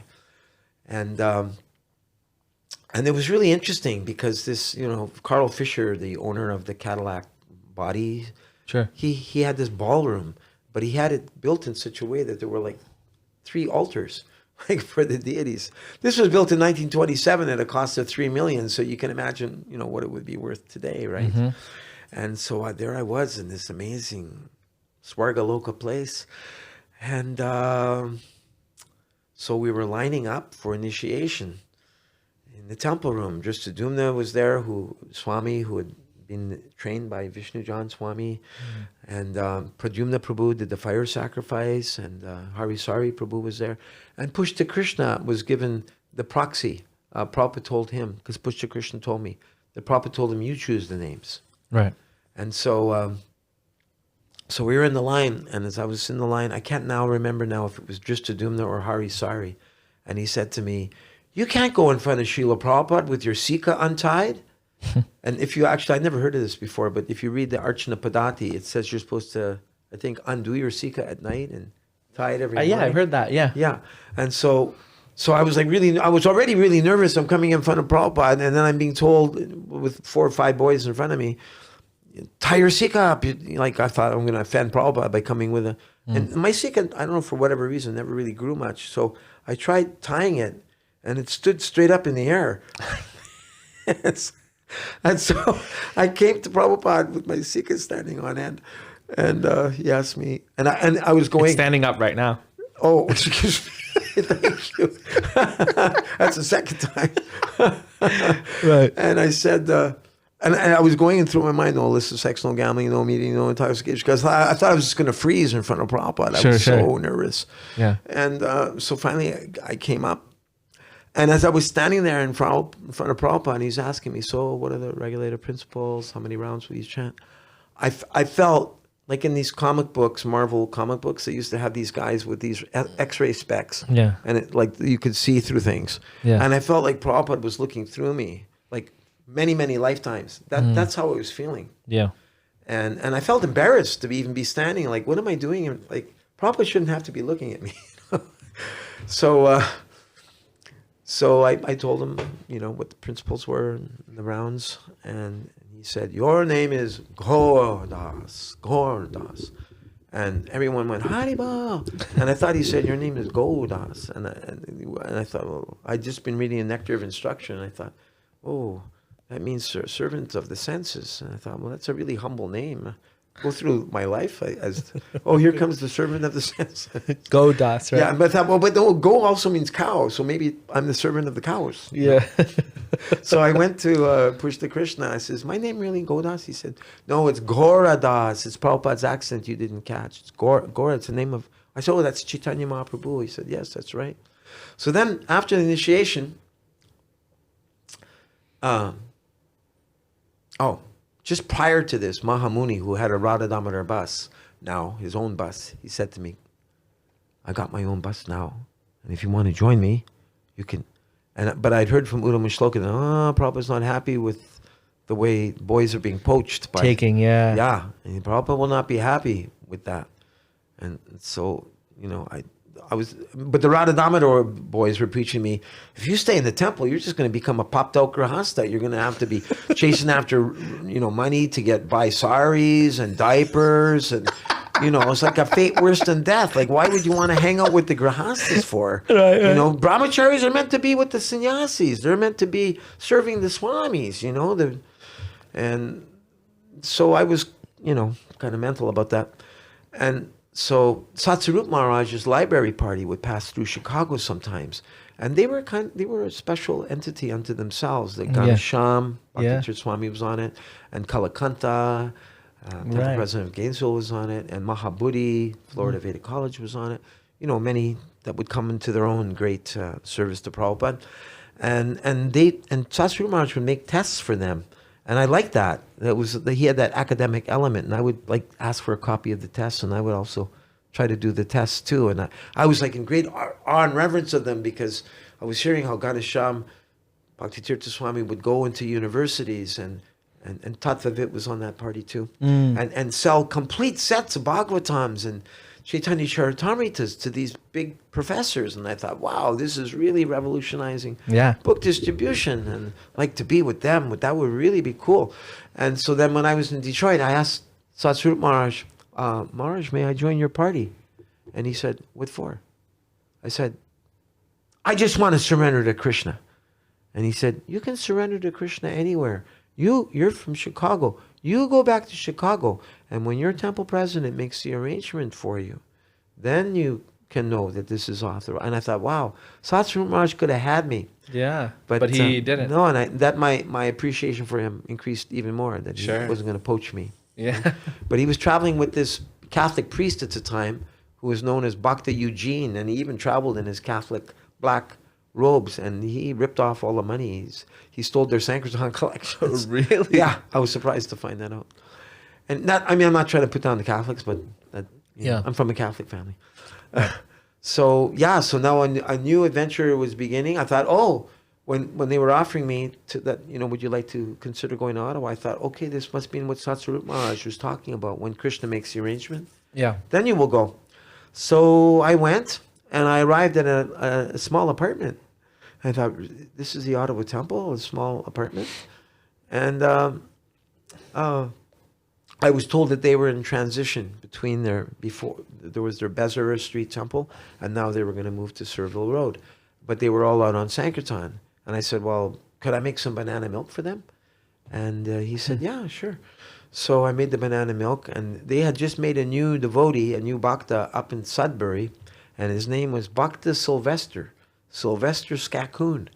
And he would become Shyamasundar Prabhu, the creator of the Vaishnav calendar, and mathematician that would go to Mumbai and be a part of that whole drama of Mr. Nair trying to steal the temple. So he became one of the members of Bhaktivedanta Institute. But they met him in Sudbury, Ontario, like up north like that. So anyway, now I was part of a smaller crew, and I spent 7 years serving. We really have to fast forward because we're at an hour 20 now. Oh, wow. Okay. So I spent 7 years serving in the Ottawa Temple, and I became a pujari for a short time, and I remember carrying the plates off of Prabhupada's altar, and as I was doing that, because I was learning how to cook burfi and sandesh and all those things, we were all worried because we were hearing that Prabhupada was ill, and finally it was announced that Prabhupada had left his body. But before that, I was sent to Mayapur to get my Brahminical initiation, and Bhavananda made the announcement, Mayapur is not a place to come to be a tourist. You come here to do some service. Anyone wants some service? So I went and I reported to him, and he said, okay, you see this list? These are the Bhagavatam classes, the Gita classes. You go around to all the swamis and senior devotees, and you book them in. And I thought, oh, great, I get to meet all the big shots of ISKCON. But then I contracted dysentery, and I got extremely ill. My health went down to like less than 100. But they were carrying Prabhupada to class on what they call a palanquin, which looked like a stretcher to me. And they were telling Prabhupada, the GBCs, Prabhupada, you're too ill to go to Mangalartik. He said, no. He said, if I don't go to Mangalartik, the rascals will use me as an excuse to not to go. You can carry me. And they did that to Bhagavatam as well. I noticed when Prabhupada was in Detroit, the 6th canto was what had just come out, the Ajamil #1, and Prabhupada was talking on that. So when he was in Mayapur at that time, he was talking on the 7th canto of the Bhagavatam. And in my mind, I'd resolved, because I heard one morning in the announcements, Prabhupada's receiving disciples at 11 o'clock for darshan. This is your chance. I thought, wow, this is my last chance, because we don't know how much longer Prabhupada's going to be with us. Yeah. So I went up the stairs, and there was Ramananda Prabhu standing there blocking the stairs, and I was like trying to imagine if I could have one of those mystic cities that the Nectar Devotion describes. Maybe I could become really small and like just get around him and get up to Prabhupada's rooms. And he said, where do you think you're going? I said, I'm going to go, and Prabhupada's having darshan at 11 o'clock. He said, no, he's not. I said, why? He said, he's busy. I said, okay. I said, well, I just want to pay my obeisances to him. I won't bother him. I'll just come. I'll see him through the window of his rooms, and I'll pay my obeisance. I'll just come right back. And he said, Prabhupada is busy. He said, that's Pishima. That's Prabhupada's sister sitting over here. She looked just like, she had like a woman Prabhupada face, and big black glasses. And she was just there chanting her japa, rocking back and forth, smiling. And He said, if you offer your obeisances to Pishima, that's just as good as offering them to Prabhupada. I thought, well, yeah, no, but, still, obviously she's an exalted personality. She grew up playing with Prabhupada, flying kites. And so I went over to her and I bowed right beside her. And I started saying, Vanchakalpa, Tarubias Cha. And she went like this to me, like, good boy. And that was, my heart was filled with, like, she fulfilled my desire. Because I was looking for some affection. And Amazing. she gave me that. And I felt like $1 million, Wow. getting the touch of Yeah. Pishima on my hand. So, after 7 years in Ottawa, during those 7 years, we became the #1 book distribution temple in the world. We were driving up to Shabugamu, Shukutami, James Bay, like practically Hudson's Bay, like 15, 20 hours way up north. We were shipping in books from France, and I didn't speak any French, but I made a mantra card. Bonjour, monsieur, on est des moines. Hello, sir, we are monks. Nous avons une campagne pour aider les gens. We have a campaign to help the people, pour développer l'amour de Dieu, to help people develop love of God. And we were making our own candles. And if they give us 20 for a candle, that would cover the $10 for the Gita and give $8 or whatever for the support of the temple. And I took charge of Govinda's restaurant there. I was cooking there. I developed the menu there. I started giving some cooking classes at the universities. So then in 1983, I became the temple president of the Montreal Temple. What were the 80s like? Well, yeah, good question. Okay. The really turbulent times of ISKCON, probably the worst times. Yeah. So I want to hear more about like what you were feeling. Okay, thank you. So we were all in deep anxiety about Prabhupada leaving, and how could we even go on without Prabhupada being here? And that year, like his Prabhupada departed November 14th, 77, that year was another Christmas marathon, like a month later. And I think we did bigger than any other year before. So we kind of proved to ourselves that Prabhupada's present in his Vani. Yeah. I shouldn't say we don't need his Vapu, right. But Prabhupada himself had taught, in the absence of the spiritual master, his Vani is what you follow and serve. And yeah, we did it. We like surprised ourselves. And so just before that, Rupanuga Prabhu was our GBC. And he was like a big brother to us. He wasn't like a ruler or a king. He was like grandpa's coming to visit. And he told us a couple of really cool stories. Before I go into the 80s, I just want to finish this. Yeah. So he was saying, Prabhupada was like the first book distributor in ISKCON. He used to, like, because he came with his Bhagavatams, he would go to bookstores and he would make samosas. And he'd bring samosas with him. And he'd sell books to the stores and he'd give them a samosa. Now, I'm not sure if he was leaving them on consignment or if he was doing a straight sale. I could still ask Rupanuga that question. And then here's another story, which is not documented anywhere else except on the Namras podcast. Oh, wonderful. And that story was that when the first Gita got printed, they were sitting on the shelves. And Prabhupada asked Brahmananda, why aren't you distributing my Bhagavad Gita? And Brahmananda said, well, we don't really know how to do that, Srila Prabhupada. Or maybe they called him Swamiji still at that time. Mm-hmm. And Prabhupada said, if you don't make the effort to distribute my Bhagavad Gita, you can go on with your Hari Hari Bol, and I'll just go back to India. He probably gave like an ultimatum. And then he finally said, even I need to be encouraged. Wow. So he was telling us that we could most encourage him if we distribute his books. Right. So I feel special to tell that story because, I believe Rupanuga, what he has said. Yeah. And so that was enlivening to hear.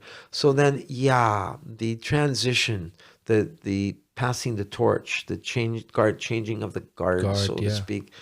Kirtanananda Prabhu Swami at that time, also affectionately known as Kitchenananda, because Rupanuga, he told me that he was walking through Tompkins Square Park, that Prabhupada opened 26 Second Avenue in roughly July of 66.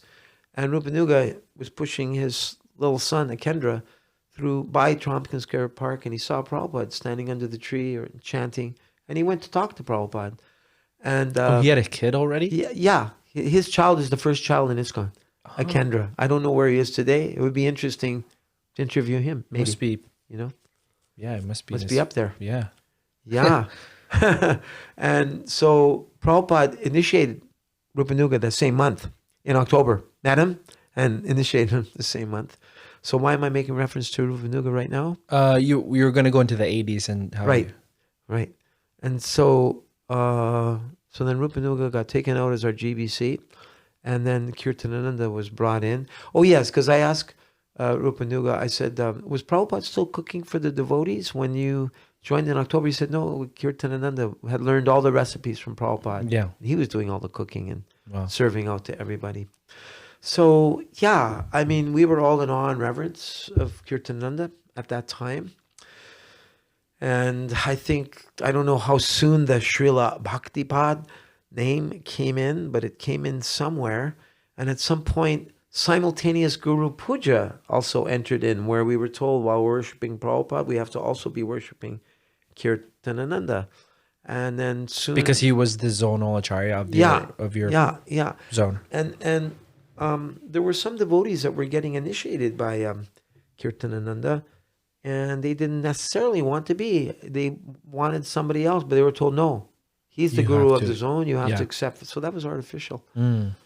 But I do remember going to New Vrindavan. It was very, very enlivening. There were like 700 Prabhupada disciples there the first time I went in 77. We went for Janmashtami, and it was like, wow, what a celebration. Wow. And,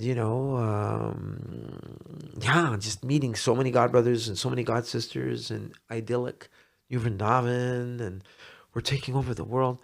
I remember also having that feeling in 77 on my way to see Prabhupada for my Brahminical initiation, and I had a chance to go on Harinam Sankirtan down Oxford Street with being led by Indradumna Swami and Tribhubannath Prabhu with 150 devotees on Harinam Sankirtan. We really felt that we were taking over. I'm leaving out a whole chunk about visiting the temples in France. Sure. But, anyway, maybe another time. Whatever. Yes. So Kirtanananda, wow.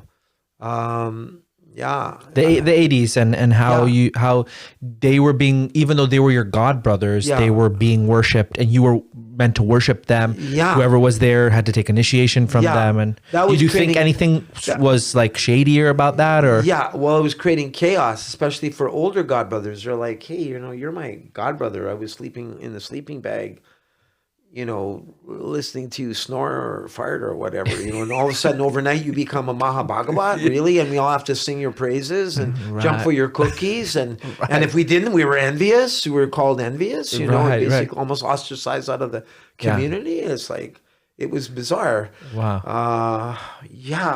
And but in New Vrindavan they were like pretty sold out, Srila Bhaktivedanta, everything. Yes. And I remember Lakshminath, who I lived with for 7 years in Ottawa. I'd love for you to have him on. He's a wonderful godbrother and got a great sense of humor. And he said to me one day, Gaura, do you know why they're or Gaura, he calls me Gauraji. Do you know why they're giving? Do you know why Kirtanananda is giving Prabhupada the mace? He had like a mace or a scepter, and a crown. And I said, no, I don't know, because he loves Prabhupada.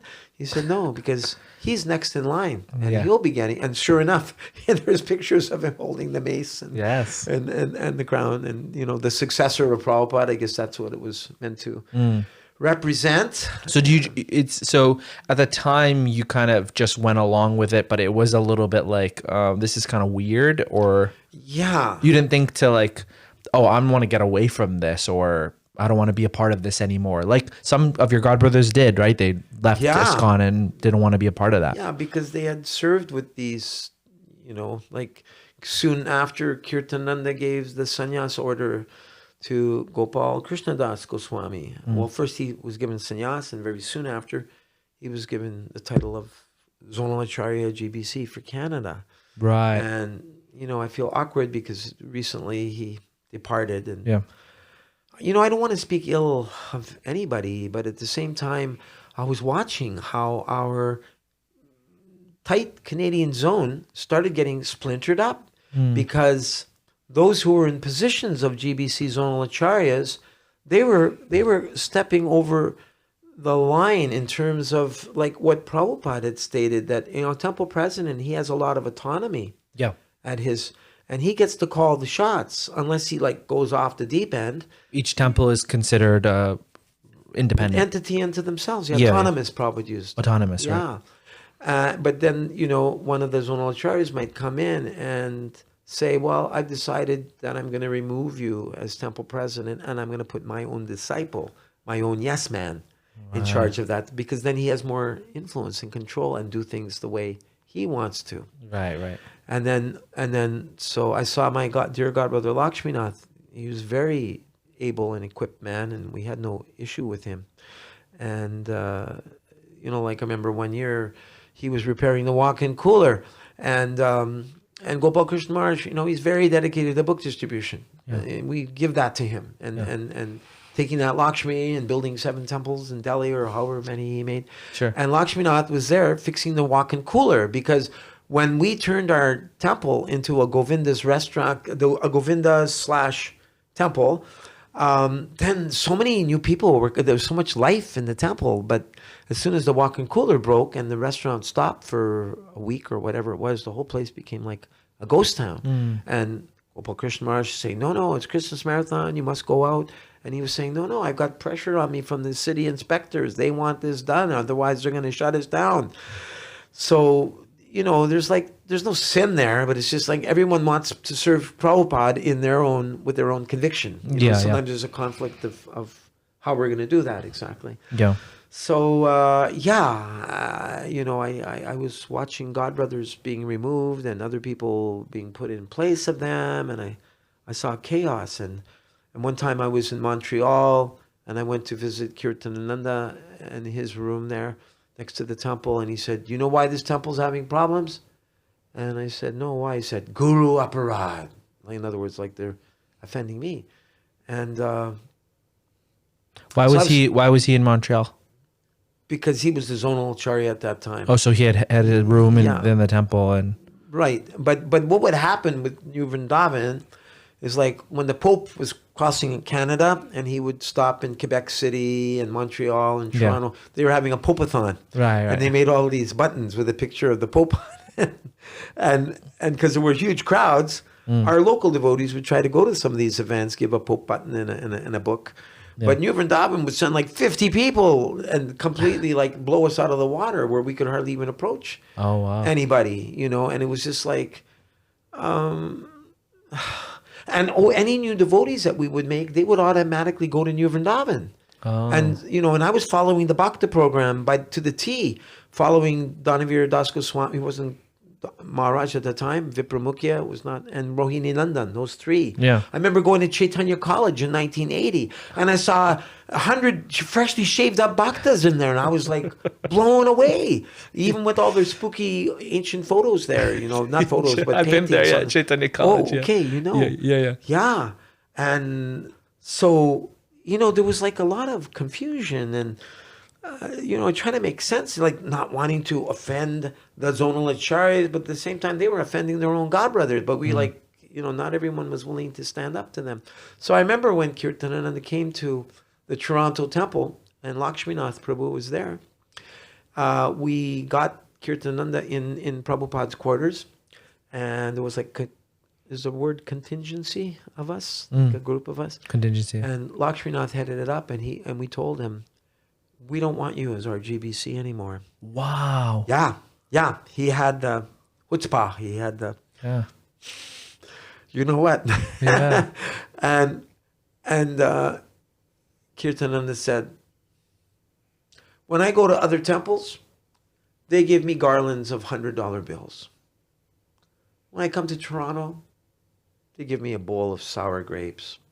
Said, I don't need to be your GBC. And I thought, this was your chance to say you're sorry and fix everything, right. But he just... Wow. So, but then another thing that blew my mind is prior to this, I guess this was one of many events leading up to this. And if I understood the story correctly, as I heard it from Papa Punj Prabhu, Tri Yogi, a godbrother, wanted to take sannyas from Kirtananda Swami at that time.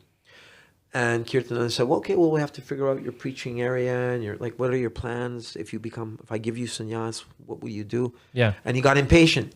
And he took a piece of rebar on the construction site there and he smashed Kirtananda over the head a few times until he was just, a bloody mess and his brains were like spilled out on the ground. Yeah. And so they rushed him to the hospital and like it took him 6 months to start learning how to speak. Mm-hmm. And I know this is all like, I'm entering into super controversial. I just steered myself now into super, Henry Doktorsky considers himself to be authority, although Tapapunj says, he doesn't have all his details correct. Right. Anyway, probably you talk to half a dozen people, they'll give you another variety. But from my personal experience, Kirtananda showed up at the Toronto temple with a German Shepherd dog. And he walked right in the temple with the dog in front of the deities of Gaurnitai and Jagannath and all the Indian devotees, Matajis and Prabhujis, and they're like, huh? And I'm like that too. And I wanted to go say, hey, you can't bring that dude. But I was afraid he was going to sick the dog on me, right? Oh my gosh. I was brahmachari. What year was this? This was, what year would have it been? Mid 80s or something like that? Yeah. I'm sorry, is that my phone? No, that's not your phone. Okay. All right, good. Pick up the phone. Sorry. Yeah. And then, then he sat down on the Vyasan and he proceeded to talk about how Lord Yamaraj has got a dog. And I'm like, huh? Okay, maybe so. But, and then Shivananda Sain traveled with the dog to Jagannath Puri and became like dog kata, right? Transcendental dog kata, but with his dog there beside him, And, wow. Wait, because you hadn't seen him for a number of years then, right? Yeah. And he just appeared there. I guess he had. And I went to Mayapur around that time, and there was one of the devotees from Vrindavan selling photographs of his brain and pointing out to me, you can see how Lord Nrsingadev had incarnated inside his brain. And I'm like, wow, those New Vrindavan devotees, like they call them inmates of New Vrindavan, like they're really getting out there, like, okay, Prabhuji, is a Mataji, I can't remember now. What did you do to keep yourself inspired to stay within ISKCON and stay within the association of devotees who, I assume there were a group of you that, you were like-minded and all the craziness that you're talking about, you kind of like, let it go. Like, but we have some higher thought that, this is Prabhupada's movement. We should stick around and cooperate. I have to say God Brothers. It was God Brothers that brought me to the lotus feet of Srila Prabhupada, and it was God Brothers that kept me in. And it's just bringing back another quick story right now when I was still in Ottawa. Yeah. So we would go every day on what was called the Spark Street Mall, and it was a walking mall, closed down street with stores. And so one day I got what I thought was a brilliant idea to go and stand outside a record store, because I thought, well, people come and buy records at this record store. They like music, so maybe they'll like ours. But the Treble Clef Music Store called up the police, complaining about us, and then the cops came and said, you got to move along. You can't be staying in one place. So okay, we agreed. So next day when we came out, we were, we kept moving all the time, but we saw at the end of the street there was a paddy wagon, a police truck waiting for us. And as we were coming up the street, Hare Krishna, the officer motioned to us, okay, get in the back of the truck. So we got in the back of the police truck, and I said, let's keep chanting. And Hare Krishna, down to the cop shop. And then they opened up the front door, and there were all the secretaries there typing, Krishna, Krishna, Hare, Hare. And we're walking through all the cops, and they were like, like a bunch of shaved-headed, saffron-robed Hare Krishnas. Hare Brahma. And then he took us into the back where the cells were and locked us in the cell. And then there was one guy across from us. He was yelling his head off, and I said, okay, now let's have a Bhagavatam class. Om Namo Bhagavate Vasudevaya. And I don't know. I don't think they kept us in there for more than an hour or two. It wasn't so long. And then we were asked to come to court and testify, or no? Are we? Would we be testifying? No, you'd we'd be. I don't know what you'd giving be. our side of the story. Yeah. And so the judge asked the officer, what's the difficulty? And he said, oh, these people were disturbing the peace. They're singing. And so then he wanted our side of the story. And Krishnadas Kaviraj Prabhu, now chairman of the GBC deputies, he said, Your Honor, we're monks. We're doing our religious duty, singing the names of the Lord. We're here to cooperate with the Ottawa Police Department. We're not here to create a disturbance. We were asked to move from the music store. We did, but we were surprised. Anyway, I'm kind of imagining what he was saying, but I'm giving the gist. Yeah. I wish he was here. He could tell the actual, but that would be maybe close. And then the judge looked at the policeman and he said, "Is that all?" He looked at the constable and he said, "Is that all you got to do with your? You can't find something better to do than locking up a bunch of monks for singing the names of God on the street?" Wow. Case dismissed. Boom. He came down with The gavel. Hammer the gavel, right? Yay. Wow. Another victory for Chaitanya Mahaprabhu. So those were fun times. I remember one time we went way up to Val d'Or, Quebec, and the cop told us that we couldn't, that the law was such that 4 people could not congregate together to chant. And I said, okay, well, why don't we each take one side of the street? You go this way, you go on the other side of the street that way, the other 2 will go. So we did 4 Harinams at the same time. That was fun. Amazing. And being way up north, we took Gornitai with us. We have these Gornitai deities. I'm sorry, maybe you can flash it with your expertise. Gornitai in Ottawa. Vishnu John Swami wanted to buy these Gornitais, but they were already paid for by Amsu or Dharmaraj Amsu, the president at that time. Very beautiful, one arm up, one arm down. Oh, wow. Very similar to the Gornitais in Atlanta temple. And we would take that big? Yeah. And we took Those are huge in Atlanta. Yeah. Like Melbourne, Australia, Yeah. the ballerina style, like this. But really, they were big ones. Right. Were they? From the table up to maybe here. Oh, okay. Yeah. And we traveled with Gornitai, and we'd break the ice in the morning and jump in there and then run up the hill. Om Purnamada, Purnamida, Purna, Purna, Purna. Just trying to get the pain out of our head, with some slokas. Oh my God. And it was a blast living with Gornitai in the woods. Very nice memories living with the Supreme Lord in the woods. Now, anyway, coming back to the Zonal Acharya Wars, Zonal Acharya era. I remember when finally the Zonal Acharya system was dissolved.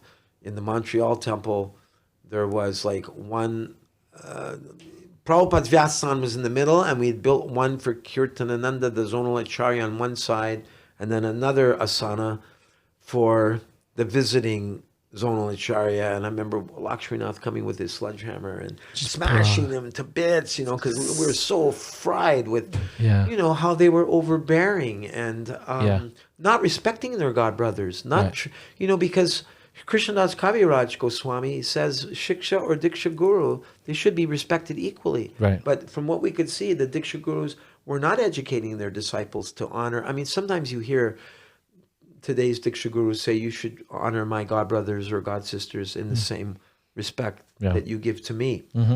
But that was not being taught at that. So it was very clear. These are the succeeders, and these are kind of guys that never really made the grade, And so we put all our energy into training up young men or young women. And then the guru would come by and collect the dakshin and hit the road, and sometimes the disciple would hit the road too. So chaos created. I've come to the conclusion, based on May 28th, 1977 GBC meeting with Srila Prabhupada, that when Satsuru Maharaj asked Prabhupada, how will initiations continue to go on after you are no longer with us? And Prabhupada said, I shall have some officiating acharyas. And then Tamal Krishna Maharaj said, is that Ritvik? Prabhupada said, yes, Ritvik Acharya. But in my not so humble opinion, the definition that the Ritviks give to what a Ritvik Acharya is and Prabhupada's idea, because he said, they will become the disciples of my disciples. He didn't say everyone will become, I mean, everyone is Prabhupada's disciple anyway. He also said, everybody is my disciple. They just don't net it. They just don't know it yet. Right. So whether we're Prabhupada's grand disciple or direct disciple, what's the difference? Prabhupada said the grandpa loves his grandchildren more than he loves his own children. So Prabhupada loves you more than he loves me. That's my understanding. Right. You know, so why like have a war over this, or create a magazine where you try to look for garbage on every devotee you can? Yeah. I mean, I understand Ritviks have some valid points when people are worshipped beyond their adhikar. Yeah, they have valid points. Yeah. So, but it's like I would consider it like a trauma response to that Sonalacharya time. The pendulum swinging from one extreme to the next extreme. Anyway, one thing I didn't have a chance to mention is that when I was in Toronto, I did get married. I brought my fiance from Montreal I was told by the temple president, you please come and you can associate together, and I'm going to train you up in my services. And so I learned how to do the marriage yagya. I was marrying people, and I was worshiping Jagannath on the altar every day. And he said, because I know you love to preach, you know, you can go to the University of Toronto. So I went with a clipboard one day, and because I still looked youthful in my 30s, like maybe I could be a university student. Excuse me, we're thinking of starting a club here on campus. How do you like institutional food? Like, what do you think? There was a club that was serving like delicious vegetarian meals, home-cooked meals on camp. Do you think that would be a good club? Oh yeah, it sounds really good to me. Okay, would you mind signing here? I just need 10 signatures. It's called the University of Toronto Vedic Cultural Society, and we're going to offer vegetarian cooking courses every Monday. And this was based on a genius course that both myself and Radhanath Swami imitated, if I can say, from Stamba Prabhu from State College, Pennsylvania. He was a genius. Oh, he was amazing. Okay, and you got to get him on. If I could get him, then I would be like, I could stop the podcast and be happy with it. Yeah. He's a legend. Yes. So you were doing those like cooking classes. Yeah. So I got a copy of his course called Cooking with Consciousness, and he had it broken down into like a curriculum. The first session was called Exploring or Exploding the Protein Myth. Oh, right. And his course was partially based on a book by Vic Skinner called The Vegetarian Alternative. I still have that book. And so the first week would be, okay, students, today we're going to be learning how to make a chapati. And I brought this very sweet god sister of mine, Mother Subhuti, who used to cook like for 500 people every Sunday. Right? I had her granddaughter on the podcast. Oh, right. Yeah. Lakshmi or Malini. She got right. Lakshmi was her name. She was okay. Right. And so I thought, well, if I bring in a nice, sweet Indian Mataji, like everyone's mother, then people aren't going to like think I'm some weirdo. Because so she'd show everyone how to make a chapati. And I didn't realize it at the time, but University of Toronto was heavy-duty Jewish community. Okay. And similarly with York University, very large. Like when it was Yom Kippur or Hanukkah, I think the whole campus closed down, right? So anyway, there was the Sidney Smith building, the student activity center. And I would set up a book table there, and mostly Jewish students would come to my table. And so I was promoting the cooking club. And then, you know, I devised my own style of preaching. I said, well, you know, you've heard that the Jews are the chosen people of God, right? And they'd go, yeah, right. I'd say, well, you know, the chosen people of God are known as the Jadu dynasty. And it's really close to like Jadu, Judah, because in Bengali, sometimes they pronounce a Y like a J, Jog, Bhakti Jog, Yoga. Yeah. And I said, so, you know, if you chant this Hare Krishna mantra, you'll become a better Jew. You know, it'll really help you a lot. Yeah. And come to the cooking club as well, you know, because after, and I learned this from a student at York University, she said, in the Garden of Eden, Adam, they call him Adam and Eve, were originally vegetarians in the Garden of Eden. But then, you know, gradually they kind of drifted away and, you know, they started introducing meat. But on Yom Kippur Day, you're not even allowed to wear leather on your feet. So I was trying to utilize, whatever I knew in those Yeah. traditions to encourage them to at least be vegetarian. And so I didn't realize that the head rabbi of the university, the head of the Jewish Student Union, was going to be declaring war on me. I had no idea where I was going with this. So students were going back to the rabbi saying, yeah, we met this guy, Gaura Das, and he told us we can become better Jews by chanting Hare Krishna. And so the Jewish rabbi wrote an article in the Varsity, which went out to 50,000 students, and said, if you meet a young man on campus and he's really friendly and he seems to have an answer to all your questions and he invites you to a vegetarian dinner, beware. You've just met a mind-controlling, brainwashing member of this cult called Hare Krishna. And because Judaism has such a high standard, most Jewish kids can't make the grade.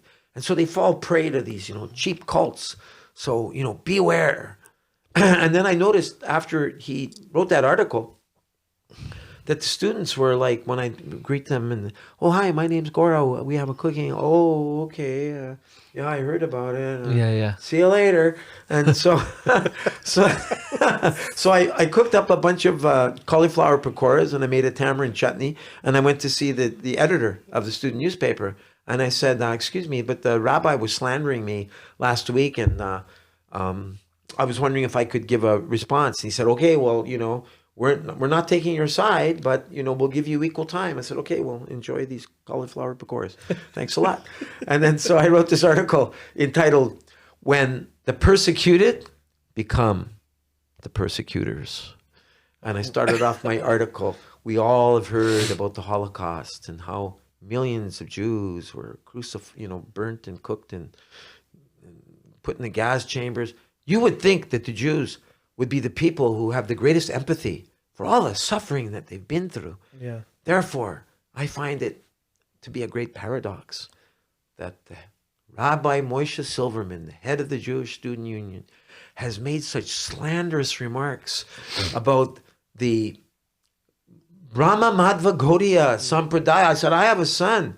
His name is Dhananjaya. And if he ever decides to come to the University of Toronto, I want him to be able to hold his head high. That, yes, I am a Vaishnava. I am a worshiper of Vishnu. I said, if I were to make remarks about Judaism, the way the Rabbi Moshe Silverman has made about ISKCON, the Hare Krishna movement, I said, I'd have 10 Jewish lawyers down my throat for slander. Yeah. I'd be in deep water. And so that was kind of the gist of my article. And so then I proceeded to order Bhagavad Gita, Nectar of Devotion, the Krishna book, and Srimad Bhagavatam, Volume 1 in Hebrew from Israel. And I made an appointment to meet the rabbi.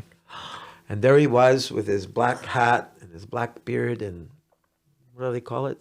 Pesa. And he was a hardcore Jewish rabbi. And I went right into his office and he had read your article. I don't know if he did or not. Okay. But he knew that there was some tension there because he wrote an article about you. Yeah. And yes. Now, I think even before... I have my timeline together here. But I think, yes, before this, he had organized Cult Awareness Week on the campus to tell everyone, that the Scientologists are out of it and children are God and Reverend Sung Myung Moon and the Moonies and he lumped us in with what you could actually call cults, I guess. And so I went to him in plain clothes. And because he had his table and there was lots of students gathering around, and I said, excuse me, do you have anything on Hare Krishna? And he said, yes. And he whipped out an article from Rolling Stone magazine entitled Dial Om for Murder. And it was about, when one devotee had an affair with another devotee's wife, and then there was a murder that took place because of that. And right. I mean, this is happening in society, But he oh, you want to know about Hare Krishna? Here you go. They murder each other because they cheat on each other's wives. And so I got that, and I thought, okay, that's to see like the rabbi's hitting below the belt here. Yeah. And so then, very shortly after, he organized. During Cult Awareness Week, he brought in an ex-Hare Krishna to come and speak. And so then I went again in plain clothes, and it was this God, I guess I call him an ex-God brother. I don't know exactly how to refer to him. And his name was, and he introduced himself. He came in a suit, and he said, my name is Jagannath. My name was, in the Hare Krishna movement, my initiated name was Jagannath Sutadas. And I used to work for Back to Godhead magazine. And I was at the Philadelphia temple, and I wanted to study Sanskrit. But they told me, no, you have to go on Sankirtan. This is a whole room filled with university students, right? And I'm hearing all of this. And I'm thinking maybe the temple president should have let him study Sanskrit. So, and he was saying, yeah, and they made me go out to raise, because Sankirtan, that's how they get their money, you know? And so I still kind of kick myself for not maybe standing up and saying, excuse me, I'm your godbrother or former godbrother, and I understand what you went through, and maybe you could have gone to another temple, you know, I mean, do you even accept Srila Prabhupada as being a saint anymore, or have you rejected him as well? Or, Right. But I just remained quiet. Anyway, after going through all of this with the rabbi, I brought him these books, and I went to visit him, and he said to me, Gaura Das, if people want to become better Jew, you send them to me. And the people want to become Hare Krishna, I send them to you. You cannot become a Jew if you don't drink the kosher Manischewitz, kosher Passover wine. Yeah. And we always celebrate with some flesh also. And then I found myself challenging the rabbi, which I was like, whoa, I'm out of my adhikar here. I said, well, you know, because we had William Shatner of Star Trek fame, who's from Toronto. He had made a movie called The Vegetarian World. And he showed, in the world religions, how vegetarianism, nonviolence is quite common. He was showing Christian communes of vegetarians. And then he showed that the head rabbi of Haifa, a major city in Israel, was a vegetarian, and how that was in line with Judaic principles. And so I'm trying to preach to the rabbi that you're not following Judaism. Not exactly. I was showing him reverence, but at the same time letting him know, well, maybe you need to take another look at your. Yeah. So then, so I think I don't know what the rabbi did next. Actually, eventually, he started the Jewish Student Union vegetarian cooking classes, because he was competing, because I was getting a lot of students coming to my cooking classes. Yeah. Matter of fact, the devotees at the temple some of them got a little irate with me, because I was hiding all the maha to bring to the university students, because they were I was seeing them as my new bhaktas, you know, and God, devotees amazing. Wanted the rasgulas and the burfis, and I was taking it to the campus. Anyway, finally, when push came to shove, I contacted the Canadian Human Rights Commission, and I talked to the ombudsman, who's like a conflict resolutionist, maybe the first conflict resolutionist I ever met, until I took Dear Govinda's fantastic courses. There's a lot of great stuff on conflict resolution there. And it was not my idea, and I don't even know if I should mention this, but the temple president at that time, who's now an initiating guru, he wanted to bring all the cults to come with me to fight against the rabbi. And I didn't want the cults, because we're not a cult, so why send cults with me? Yeah. So, but he thought it would be more effective. Anyway, the Canadian Human Rights Commissioner, he's told the rabbi, he gave a little tap on the wrist and told the rabbi, don't call it Cult Awareness Week, and don't call out particular organizations. Yeah. So the rabbi gave it a name from a book by Wayne Dwyer, Dr. Wayne Dwyer, called Pulling Your Own Strings. But I was thinking, but the rabbi he also wants to pull people's strings. Seems to be a little jealous that I'm managing to pull a few strings. So that was quite a dramatic and heated time, but I enjoyed every minute of it, you know, fighting for Prabhupada, because I'd read at that time in Adi Leela about the Chandkazi breaking the Mridangas. Prabhupada said, if there's not some pushback, if there's not some resistance, then that's not a sign of good preaching. If there's some pushing back, that's a sign you're having an effect. Yeah. So more to say, but Prabhu, so much more to say, but we're at over 2 hours now. I'm sorry. I was afraid I wasn't going to have enough. It's so inspiring to hear your story and of perseverance and Prabhupada in service of Srila Prabhupada, and your faith from then till now. You've still kept the faith going, and I think a lot of devotees will benefit from hearing these amazing anecdotes and really exciting stories about your activities in ISKCON and trying to spread Krishna consciousness. Thank you so much. I really appreciate it. I get by with little help from my friends. Yeah. And we've passed the torch to you, and your generation is now inspiring us to keep preaching and thank you. And also Prabhupada said it's the duty of the older devotees to train and care for the younger devotees. Yeah. So that's why I appreciate someone like Hansarupa Prabhu. He's doing it. Yeah. And so many others, Swamis, etc., are doing it. Thank you so much for having me on, and actually just to hang out with you. Yeah, definitely. It was really nice. Thank you so much. Hare Krishna. So if you'd like to get in touch with Gaura Prabhu, I'll put his contact in the description of this video. And as always, please like and subscribe and comment and let us know how you like this video. Thank you again, Prabhu, for joining me. And by the way, I'd just like to throw in, I have a huge library I've been saving for 50 years, and I'm looking for another location because I live kind of an hour and a half from the devotees, 3 hours. It's gas, it's time. So if other people have suggestions about another community where I could have a room for a library, I'm considering relocating. You considered relocating I used to have a from green Canada, card, but expired. Okay. I thought about India, but starting April, May, June, July, it's kind of intense to be in India. Sure. So I'm trying to, I'm reaching out.